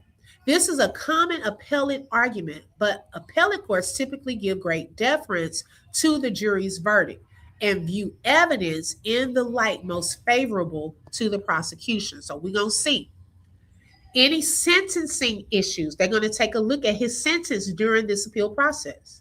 Although 35 years was below the maximum punishment for murder, appellate lawyers could challenge that. Was there improper evidence presented during punishment? Baby, they did a verdict and a whole punishment phase on the same day. They ran through this whole trial so fast, it's going to be all kind of errors, okay? It's going to be a whole lot of people in trouble after the appeal team is done, okay? The judge didn't even mention manslaughter until the jury was leaving out to deliberate. Are you serious? See, you know what? I think he knew during appeal that would come up. If he only had murder on there, oh, baby, best believe that would have been a huge issue during appeal. See, they already knew which one they were going to go with, y'all, right? A lot of this stuff was just for the public. Okay, it was just performance. Let's add it on there. Let's add on, what was the other? Sudden passion. Let's just add that on there. Let's add manslaughter, just so they can say, you know, hey, we at least did it. But if y'all looked at the jury instructions, when we went through that and I saw the instructions, notice how murder had almost all of the details filled out, outlining that for the jury. But when you got to manslaughter, when you got to the instructions on that, oh, it was just a little portion. It didn't explain it. It wasn't as thorough as murder. It's almost like when you're taking a test in school, okay? And they give you those, well, what's the best summary? Come on now. What's the best summary of this story? Most of the time, okay, it's going to be the longest one. That's the correct answer. Baby, that jury was so ready to get up out of there. They're like, which one the longest one? Let's pick that one. They just did a ABC, any, mini, mighty, mo. Oh, that's the longest one. Let's go with that. Child, they were out of there. What was it? Probably less than 3 hours. They probably had lunch back there. Okay. And they came back with guilty of murder. Hey, Shanta. Hey, Tranisa. She said, I believe the judge's power controlled the narrative. Yep. I believe that too. Inside the courtroom, they didn't expect this turnout for Carmelo. They didn't expect support from outside to bleed in. Roach was supposed to be it. Ooh, you better clock it and say that. Hey, Lena, welcome. And his lawyer couldn't do that. He was most definitely the wrong lawyer for Carmelo. Oh, yes, definitely. Hey, Alicia, she said the only reason the judge held court the way he did is because he's racist and evil. Right. That's what I believe a lot of us thought, that it would be manslaughter. They definitely was on BS with that murder charge. I agree. They convicted because every witness said they believed it was, it should have been 21 objections, because I'm sorry, we can even say your name because you're a minor, but you get to say you think it was, oh, come on now. They don't want to show videos talking about, oh, because it's minors on the videos. Child, blur the faces. Y'all give us a halfway seen video anyway. We can't even see the bodies. Okay, y'all crossed out the names on the arrest record. Then you blur out their faces. Okay, we have heard of trials that have been televised, that have been streamed. And if it was a minor or someone on the stand, guess what they would do sometimes? They would even point the camera to the logo, the seal on the wall of the county. okay, or the judge's chambers, or whatever that is up there on the wall. They would just position the camera there, but you could still hear. See, it was intentional that we could not hear or see during this trial. Okay, they knew what they were doing. They wanted to hide a lot of this from the public because they knew they were wrong. They knew we would call out things. They could have easily just put audio. If you didn't want to put video, you could have put audio. So y'all lying. That was not the reason, because it's minors. Okay, y'all already knew what y'all were doing when it came to this trial. Another thing they could look at: improper jury arguments during sentencing. What was y'all back there talking about, jury? They're gonna look into that. Did y'all have thorough conversations? And I also heard that the jury, they were hung on the number of years that Karmelo should get, and the judge allegedly made the final number. If the jury couldn't come up with it, how you gonna come up with how many years he should get? So they're gonna look into that. Constitutional issues affecting the punishment phase. And he does have some civil rights lawyers on the dream team. Okay. The next thing they're going to look at: constitutional violations. Appellate counsel will likely review the entire record for due process violations, fair trial issues, equal protection claims, and any rulings that may have violated Karmelo Anthony's constitutional rights. They're going to look into all of that. Now, what happens next? This is what's happening now in real time. The court reporter prepares the trial transcript. That's what they requested. Okay. Then Karmelo Anthony's appellate attorneys are going to review the entire record. Now, they will then prepare a detailed appellate brief, and they're going to file that. Okay. Now, after that, the state will then get a chance to respond. Then the appellate court reviews the case, and they may decide to hear oral argument. Now, these are the decisions that the court will make. Either they can affirm the conviction and say, look, okay, it is what it is. He guilty of murder. They could then order a new trial if they would like. They could order a new punishment hearing, or they could send the case back to the trial court, Lord help us, for further proceedings. Okay. Please don't take us back there. Okay. We do not need them to take us back. Okay. Not y'all. Let them make the decision. Okay. You said right. I heard the judge came up with the 35 years. Yeah, I'm going to say allegedly. Okay. Because they said that allegedly some of the jurors were on the 5-year end, like not giving him a whole lot of time. But then you had some jury members that wanted to give him life. Okay. So they were kind of hung on how much time to give. And that message, I guess, got back to the judge, and he just kind of gave the years. I told you a lot of stuff was for the public. They already knew what they wanted to do. Okay. They need to lock up Jeff Metcalf away for a very long time so Karmelo's family could finally rest at night. Now, this is what, let me take this down. Okay. This is what they're doing. Some of those things already. So if y'all can tell down here, okay, they have already requested, this is the step that they're on right now as of, June 23rd. I keep saying yesterday, June 23rd. The appellant's request for preparation of the reporter's record. They have already requested that. So this appeal is in full effect. Okay. We have the lawyer's name already changed on the docket. Then we already have them officially changed, down here where they have substituted counsel from the other lady. And now they are starting to request things. Okay. They're going to look over things, and they have amended the appeal schedule. Now they haven't told us because we can't click on these. I wish we could, where they were actually links, because I would like to know what does the schedule look like. Okay. Where are we going with this? How much time is it going to take? They gave him 35 years based on the football jersey number on Austin's jersey, which I did in fact see with my own two eyes. Wow.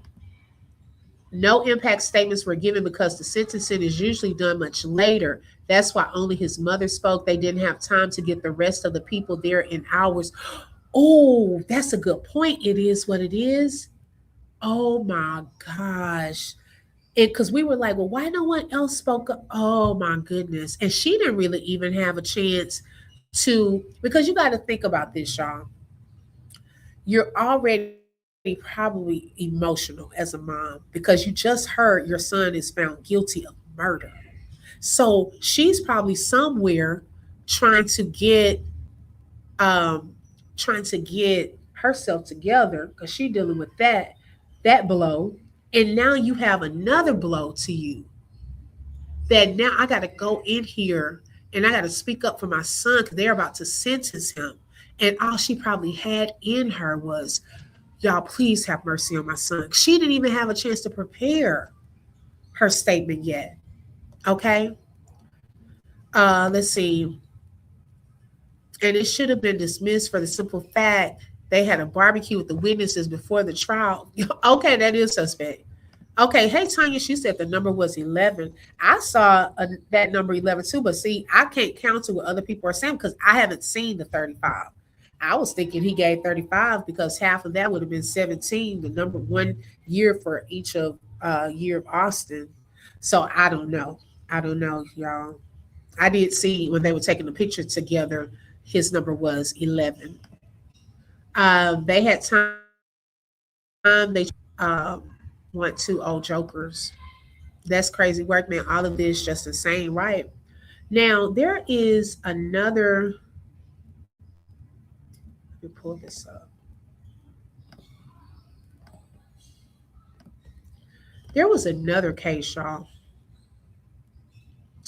called Flowers versus Mississippi. And I'm gonna just kind of, I'm not gonna read through this whole thing, but I'm gonna kind of give y'all an overview of what this case was about and how it may pertain to Carmelo's Anthony's case. Okay. Now, in this Flowers versus Mississippi case, which was back in 2019, it was a major U.S. Supreme Court case about racial discrimination in jury selection. The case involved Curtis Flowers. He was a black man who was tried 6 times for the 1996 murders of 4 people in Winona, Mississippi. Now, Flowers was prosecuted by the same district attorney, Doug Evans, in all 6 trials. The first 3 convictions were overturned because of prosecutorial misconduct. Remember, we just talked about that. That's one thing that the appeal attorneys are going to look into.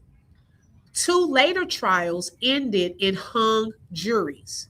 The 6th trial resulted in a conviction and a death sentence. Okay.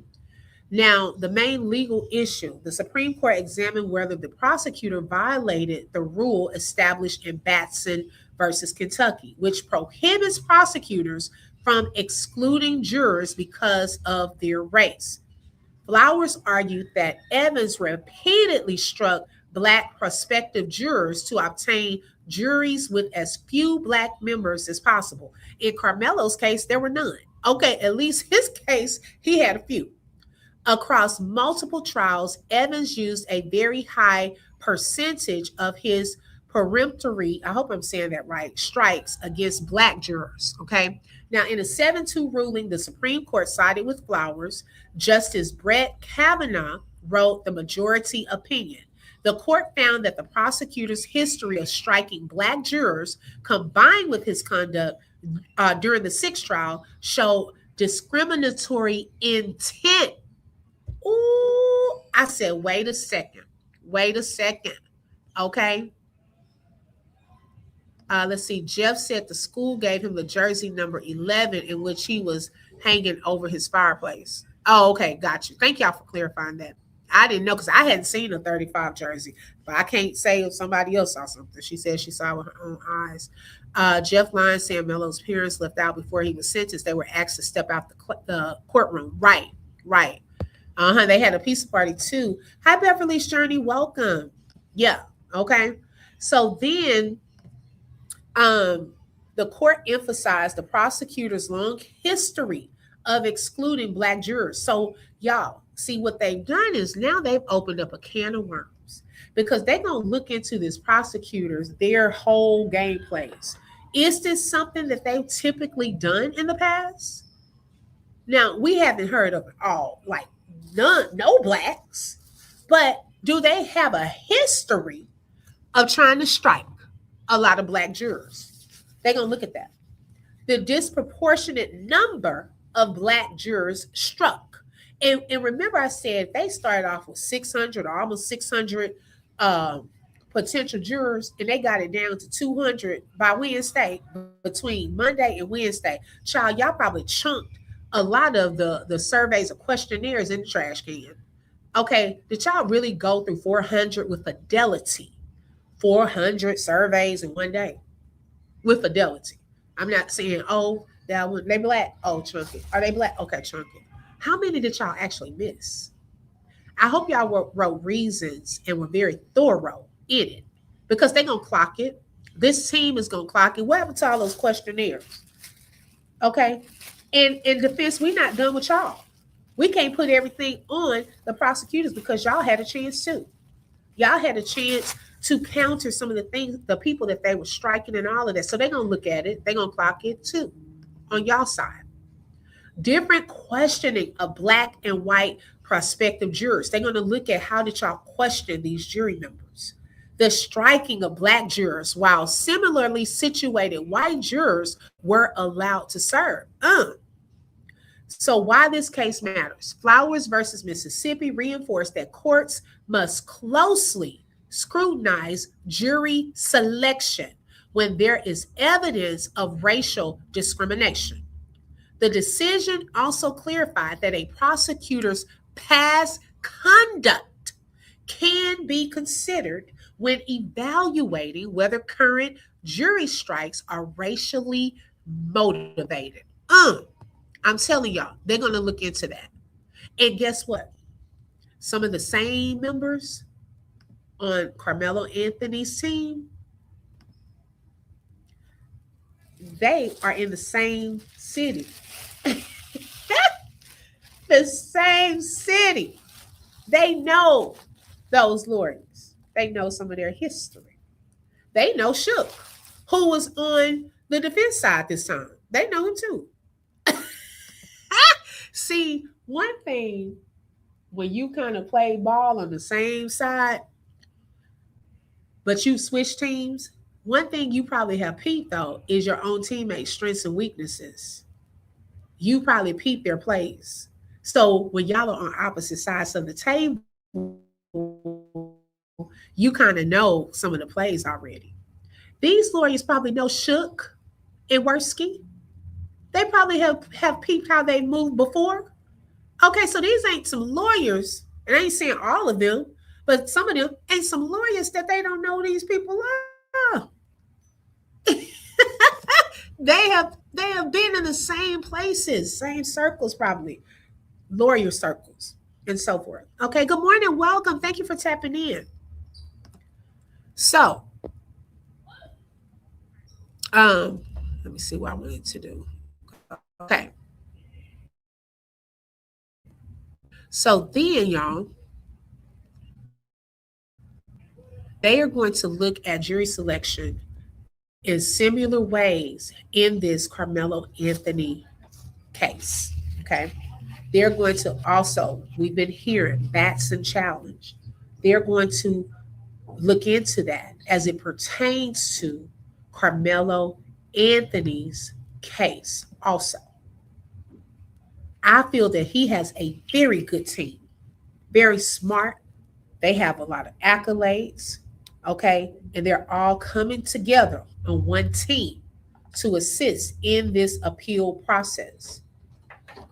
Hi. Oh, yeah, come on. You need some of this? Oh, okay.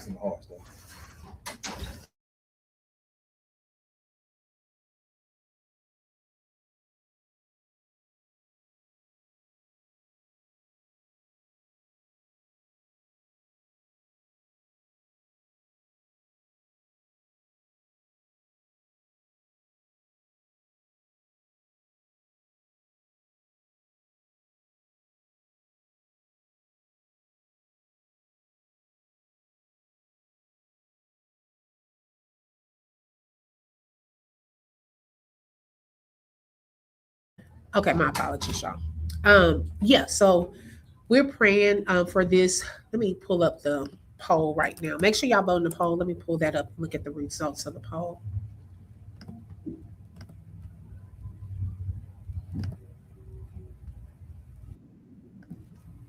Give me 1 second. Make sure y'all tap that like button. Let everyone know we were live because, baby, we're about to get off.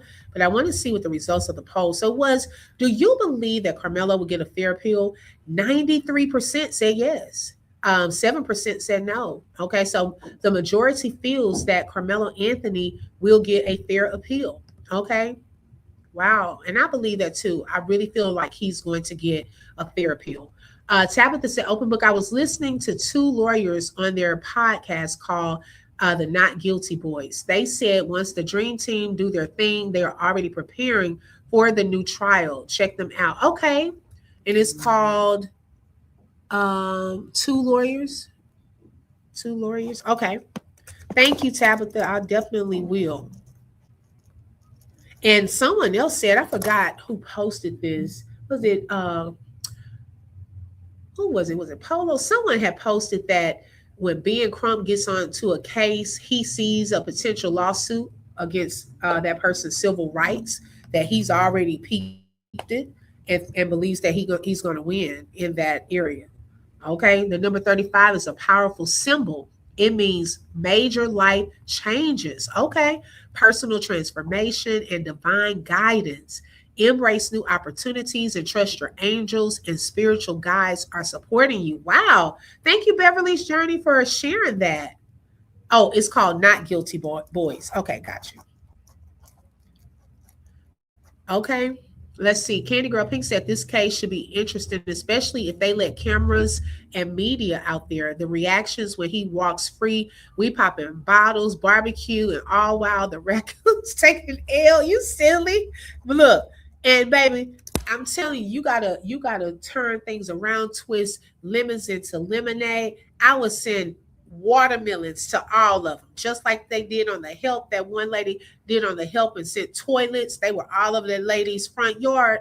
I would send watermelons all to the prosecutors, to Jeff Metcalf, the judge, and my own defense lawyers. I would send them all just watermelons galore. And I would copyright watermelon felon. So anytime you want to use it, you gotta pay me. They better Karmelo, you better candy birds them. Okay. Y'all know how when they come at Candy Birds, baby, she turns it into a bag. I will copyright it. So every time y'all want to say watermelon felon, y'all gonna have to pay me. That would be so funny. Send a whole bunch of watermelons to him. Eat watermelon at the going home party. Come on now. Even though it's in Dallas, all the appellate judges are red. Oh, I've thought about that. The Queens did, but we're gonna pray for God's favor. See, the thing of it is too, is they know a lot of people's eyes are on this case. Okay, they know a lot of people's eyes are on this case now. So I don't think they're gonna try to make the same mistake as Judge Rochi. Okay. Rochi. Yeah, Karmelo is coming home. You best believe all the evidence is out there. Jeff Dumb Goons got caught. Dream Team Volume 2. Okay. Girl, I'm telling you, I would send watermelons to all of them. Okay. That whole watermelon felon, like they thought they were, baby, they thought they ate with that. Y'all would have to pay me. Even when I wish his parents would do it for him.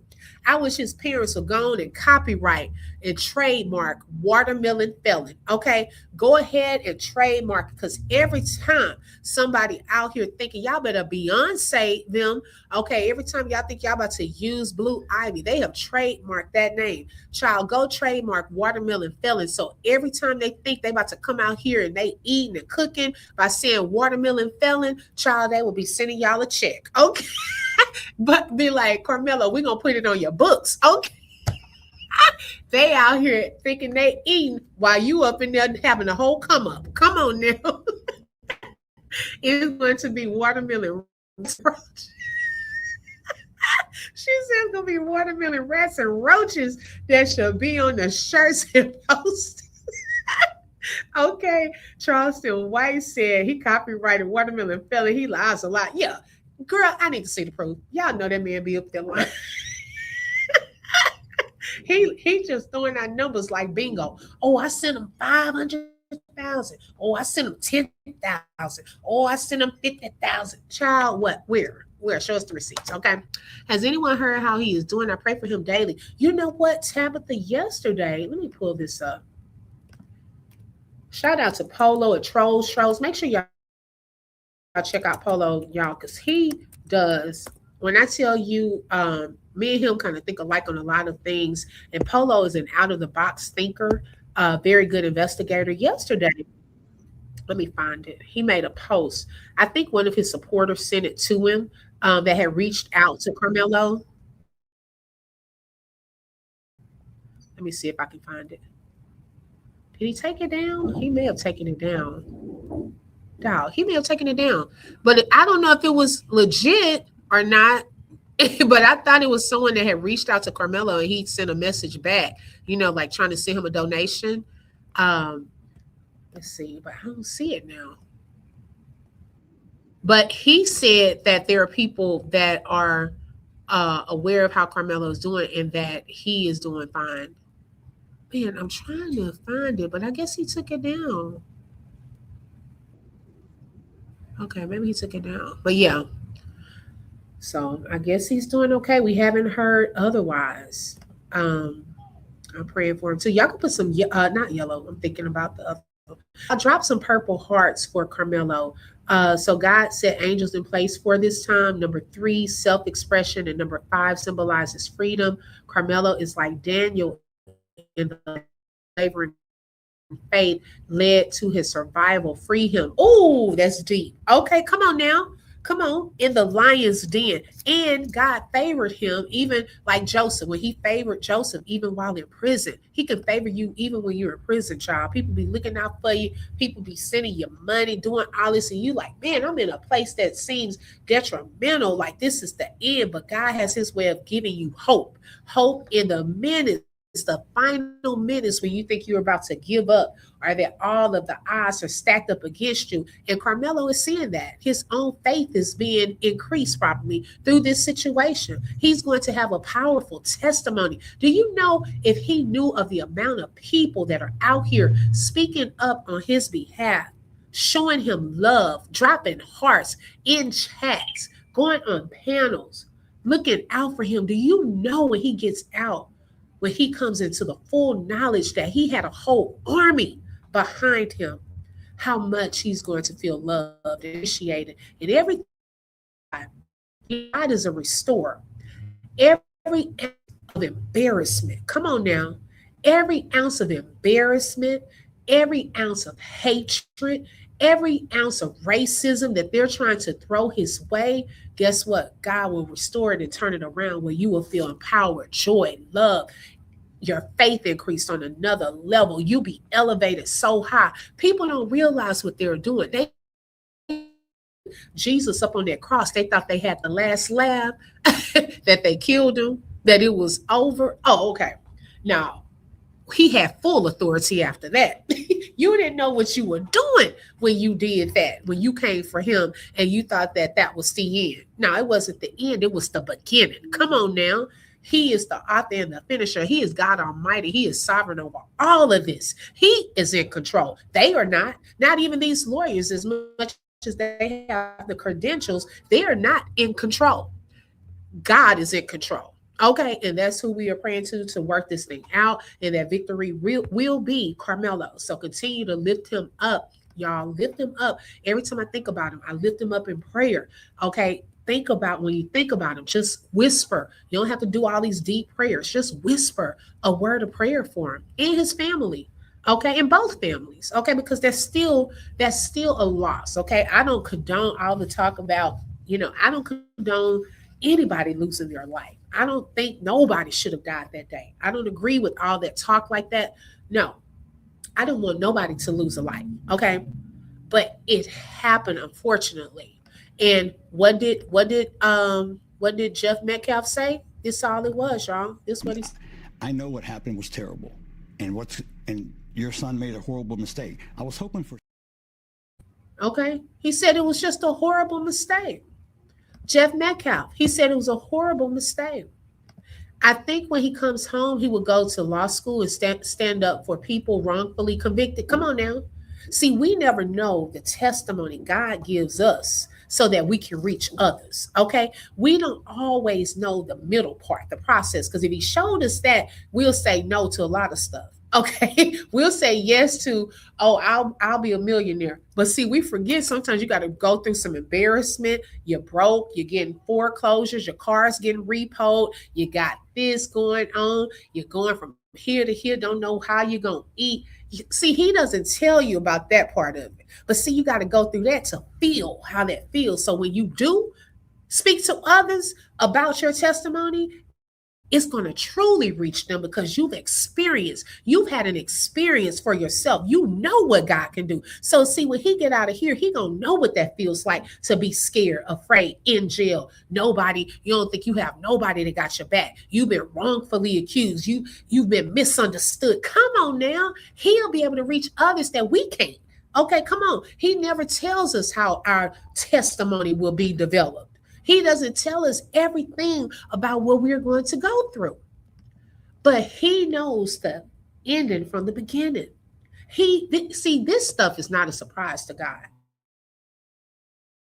Convicted Karmelo of murder. He wasn't surprised that he was going to get 35 years. We were. Okay, we were. God already had a plan. He still has a plan. And his plan will be fulfilled. Okay, hey, Chef's Kiss, welcome. His plan will be fulfilled. See, you can't get over on God. You can get over on man. You can put masks on situations and things like that. But guess one that you can't get over on, one you can't lie to. Come on now. God was there that day when Austin lost his life. He was there that day when Karmelo was arrested. He's there with Karmelo in prison. He's also there with Austin as he's dead. To be absent from the body is to be present with the Lord. He's everywhere. Come on now. We need God in this situation. Yes, thank him for utilizing and using these fantastic, amazing lawyers. But guess who's going to get the glory out of this? Is going to be God. Is going to be God. Yes, he was going to college for law.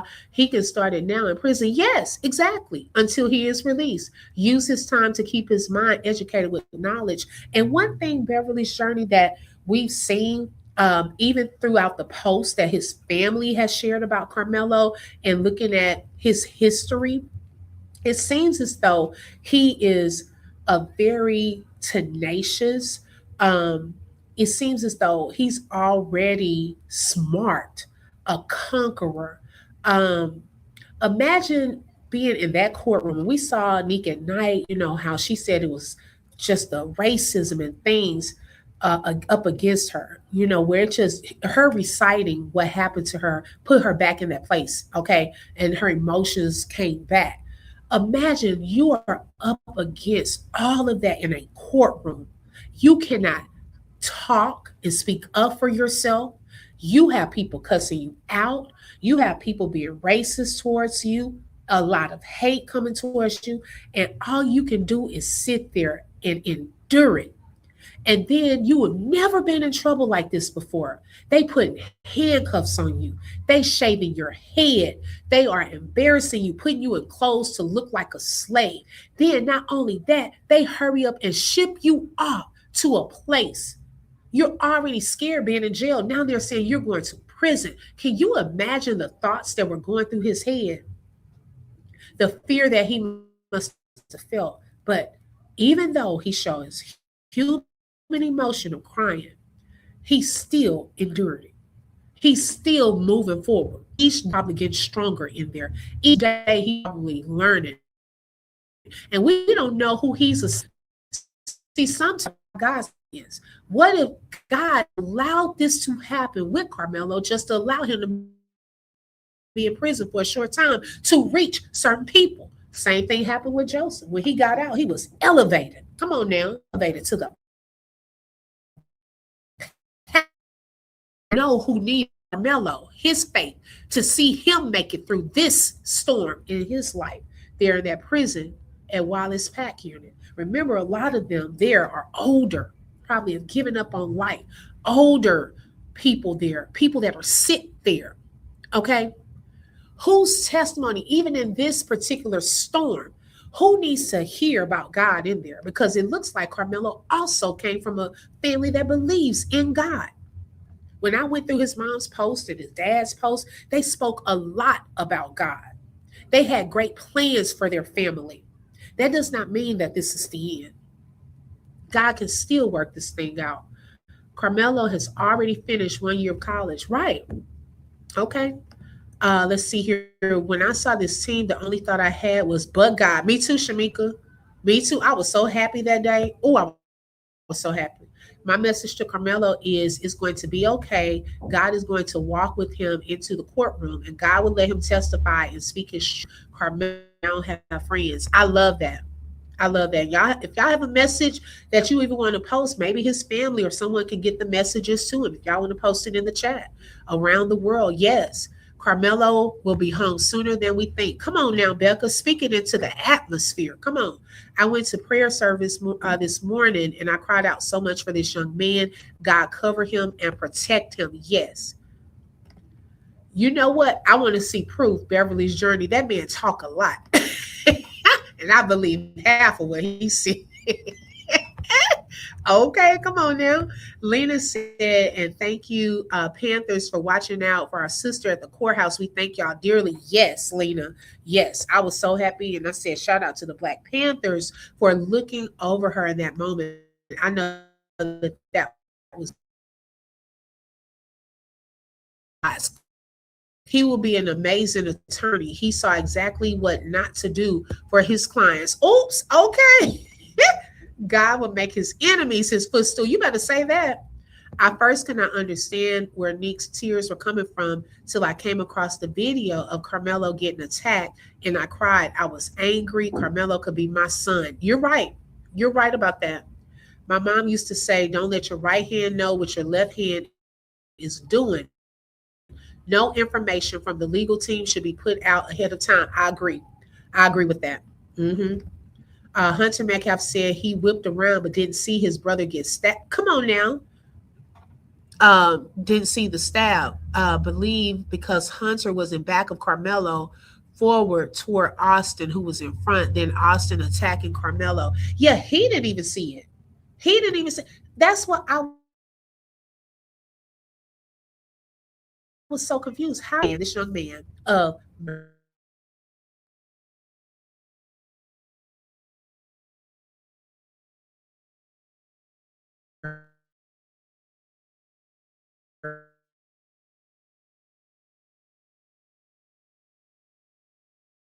with no did it. And so if he didn't say I stabbed him, now one coach said he said that. I don't know. Because hey, all of that is child, these people doing some foolishness, perjury on the actual witness stand. Okay. Did Karmelo, I would want to hear that from his mouth. Did you tell this coach I stabbed him? Okay. Because the same coach said, well, I don't think he thought he stabbed him in the place where he stabbed him. So child, who knows? Okay, on that part. Let's see, it's like walking on eggshells in this area. It seems someone pushed Karmelo forward into Austin to me. Oh, that could have been a possibility too. Did he get pushed and the thing in his hand, that tool went into Austin? That's a good point. Let's see here. The word says, touch not my anointed and do my prophet no harm. He went to church and received the word. He will need to stay in his Bible and pray daily. God has angels covering him completely. Amen. The favor on this, hey, it's me. It's me. The favor on this young man's life is powerful. This verdict is going to shake the world. The sweatshirt he had on was the hint we have that God's glory is all over this case. You better say it. Oh, and you know what? When I forgot which one of the boys told who Karmelo was, this is the irony in that part. They recognized it. Ooh, y'all, they recognized what his hoodie said. See, people can see. They can't sometimes put a word to what it is or what they're feeling about you. They just know it's something about you. something about this person that is just it's irritating the demons within them. They can't call it, oh, your anointing or your favor, but it's something about you that's different. Something about you where I just feel like you think you all that. No, you think I'm all that. You think something good about me, but you don't want to admit it. Now, it's so ironic that during this whole thing, y'all, they recognize what his sweatshirt said. Come on now, Candy Girl Pink. Okay. Baby, people recognize when you truly about God, when you know who you are, when they see favor upon you, when they see God's hand upon you. Sometimes your enemies can recognize it more than you or sooner than you. Come on. Okay. Sometimes people will see you and know it's something great about you. It's something that you don't even realize about yourself. Okay, and you like, well, why people don't like me? Why nobody wants to hang with me? Because they see the hand of God upon you and it irritates. It's almost like a kryptonite where they can't even allow themselves to be attached to that. They feel like, I can't be around them. They got something that's affecting me. No, it's the God in me. Okay, come on, Erica. It's the God in me that you're feeling, that you're sensing. And because you have the demonic spirit inside of you, it's not resonating with who I am. His hoodie said, fear God. God can take a bad situation and turn it around for your good. He can. He can. I've seen it many times. I'm a witness. And he will for this. He will for this. So he's not surprised. Okay, God is not surprised by any of this, by any means. And best believe if he wanted to right now, he could undo the chains. Okay, come on. Remember when they were down there praising God, okay, writing letters of encouragement to the church. God allowed an earthquake to shake the jail and all of the whole little bars opened up. They were able to escape if they wanted to. Okay, come on now. He can release him right now if he wanted to. He could actually get Karmelo out of jail right now, today. We could get a phone call, text, Facebook Live. Karmelo's free if he wanted to. But see, it's not our ways. It's his way, his will, his way. It's what he wants to do, not what we want. Because we got to understand that he has a purpose in all of this, that he wants fulfilled here in the earth for such a time as this. We don't know God's full plan in this, but he always has a master plan. See, people be out here playing checkers, thinking they doing something when God is always playing chess. He's always a step ahead of us. Okay? He already at the end of the situation. See, he steps out of time into time. Because see, it's no time when it comes to God. Okay, only us. We keep track of time, right? To him, it's no time. He'll step into time to arrange things in our favor. But God is already at the end of this. He already knows the answer. It's up to us to just trust his plan, his will, his way, and to pray, to speak words of faith, putting it out into the atmosphere.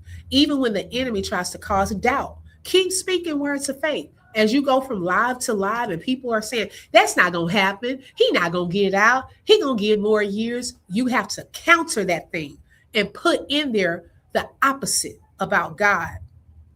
Put the words we want to hear, that God's plan will be fulfilled over Carmelo Anthony's life, that God will show him favor, that God will protect him, that God will strengthen the families and help them through this season in their lives. We have to put out words of faith during something so critical because, y'all, I feel like this is a critical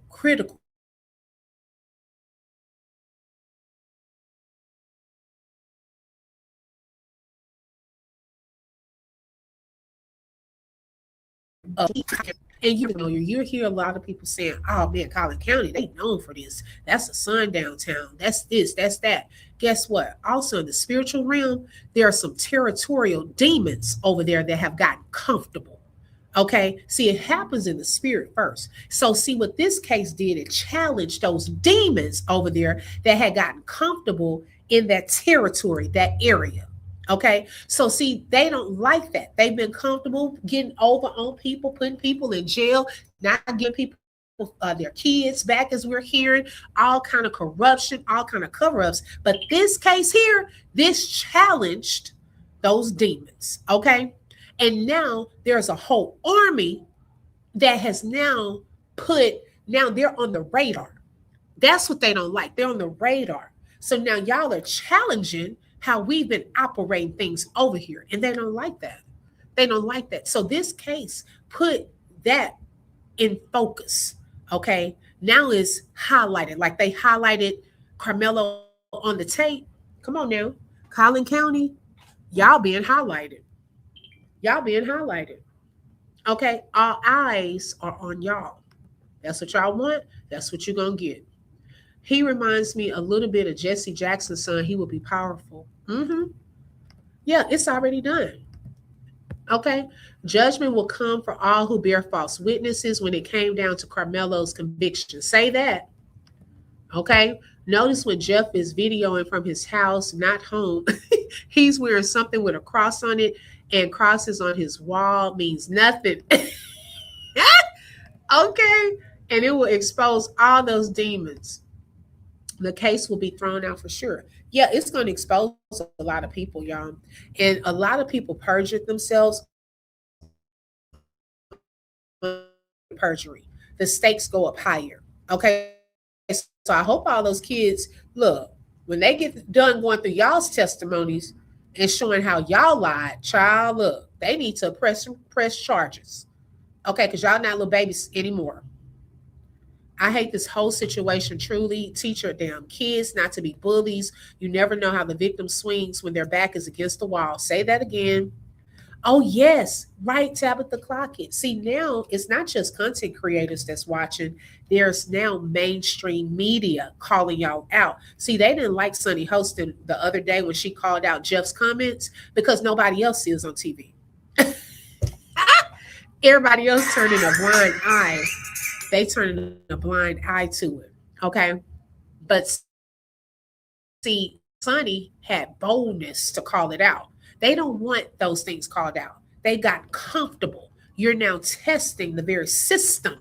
This racist system. Wait, what is it? The racist systemic systems. That's a tongue twister. Okay. People are now calling it out. It's been there, but see, in some of these places, nobody has called it out before. Notice how comfortable the twins were. They learned that level of comfort from their father, who is connected, as we've seen, to different people that were in some of those positions. A lot of them over there are connected. A lot of them are. I'm surprised his house didn't catch on fire. Girl, you crazy. Okay, you crazy. What is? I know what happened was terrible, and your son made a horrible mistake. I was hoping for. Okay, it was just a horrible mistake. It was a horrible mistake. This wasn't murder, according to Jeff. Yeah, I agree with Jeff. It wasn't. It was just a mistake. Yeah. I definitely agree. So, y'all, that was all that I had for today. Next, we are going to look at the exhibits. Okay, go through some more of the exhibits from the case. And what else I want to do with that one? Oh, look at that video, the 15-minute video. Okay, because there are some things that I noticed that I want to highlight for y'all and see what y'all think about it as well. Okay. She said, oh, so they didn't say that in court. Say what, Lena? What Jeff said? Oh, no, he said that on the news the other day with Fox. Refiner's Fire servant Anthony will come out like silver and gold. Come on now. Yes, free Karmelo. So thank you all so much for joining on today. I know we went through a lot. Lord, 2 hours. We went through a lot today. Make sure y'all hit that like button. It is for free. Don't forget to watch Not Guilty Boys. Yes, I have that right here. So look at that too and see what they were saying about it. Also, I wanted to thank the sponsors today: Shamika, Black Butterfly, that one, Protector 91, Sharon, and thank you, Protector 91, for being a member for 3 months. Thank you, ladies, so much. If you would like to support the channel, you're welcome to send a super sticker, super chat, Cash App, or buy a coffee. And I can put the coffee link. I'm not sure, Shelly, if you have it, but I can put that into the chat for those of you who like to contribute that way. But the like button is for free. Okay, if you hit the like, and also if y'all hype up the video, that is for free as well. Okay, so let me get the coffee link. And thank y'all for voting in the poll also today.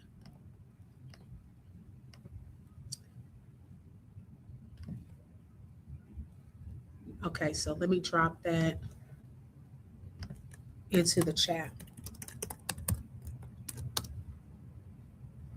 Yesterday, we did a video on Ashley Janae, y'all, for those of you following that case. Very interesting interview, okay, from Joe McCann, child. So we went through that on yesterday. So make sure y'all check that out too. But thank you all so much for joining. Make sure you hit that like button. It is for free. Also, don't forget to subscribe. Hit the bell because you never know when I'm going to go live. Thank you and have a great day. Bye-bye. You just flip through truth with the open book. If you felt that heat, like share and stay locked in. Another chapter done, but we far from finished. Truth on the mic, yeah, we handle business. Real talk, no fluff, just facts and fire. From the book to the block, we taking it higher. The open book, every voice matters, every lie shatters. Catch you next page.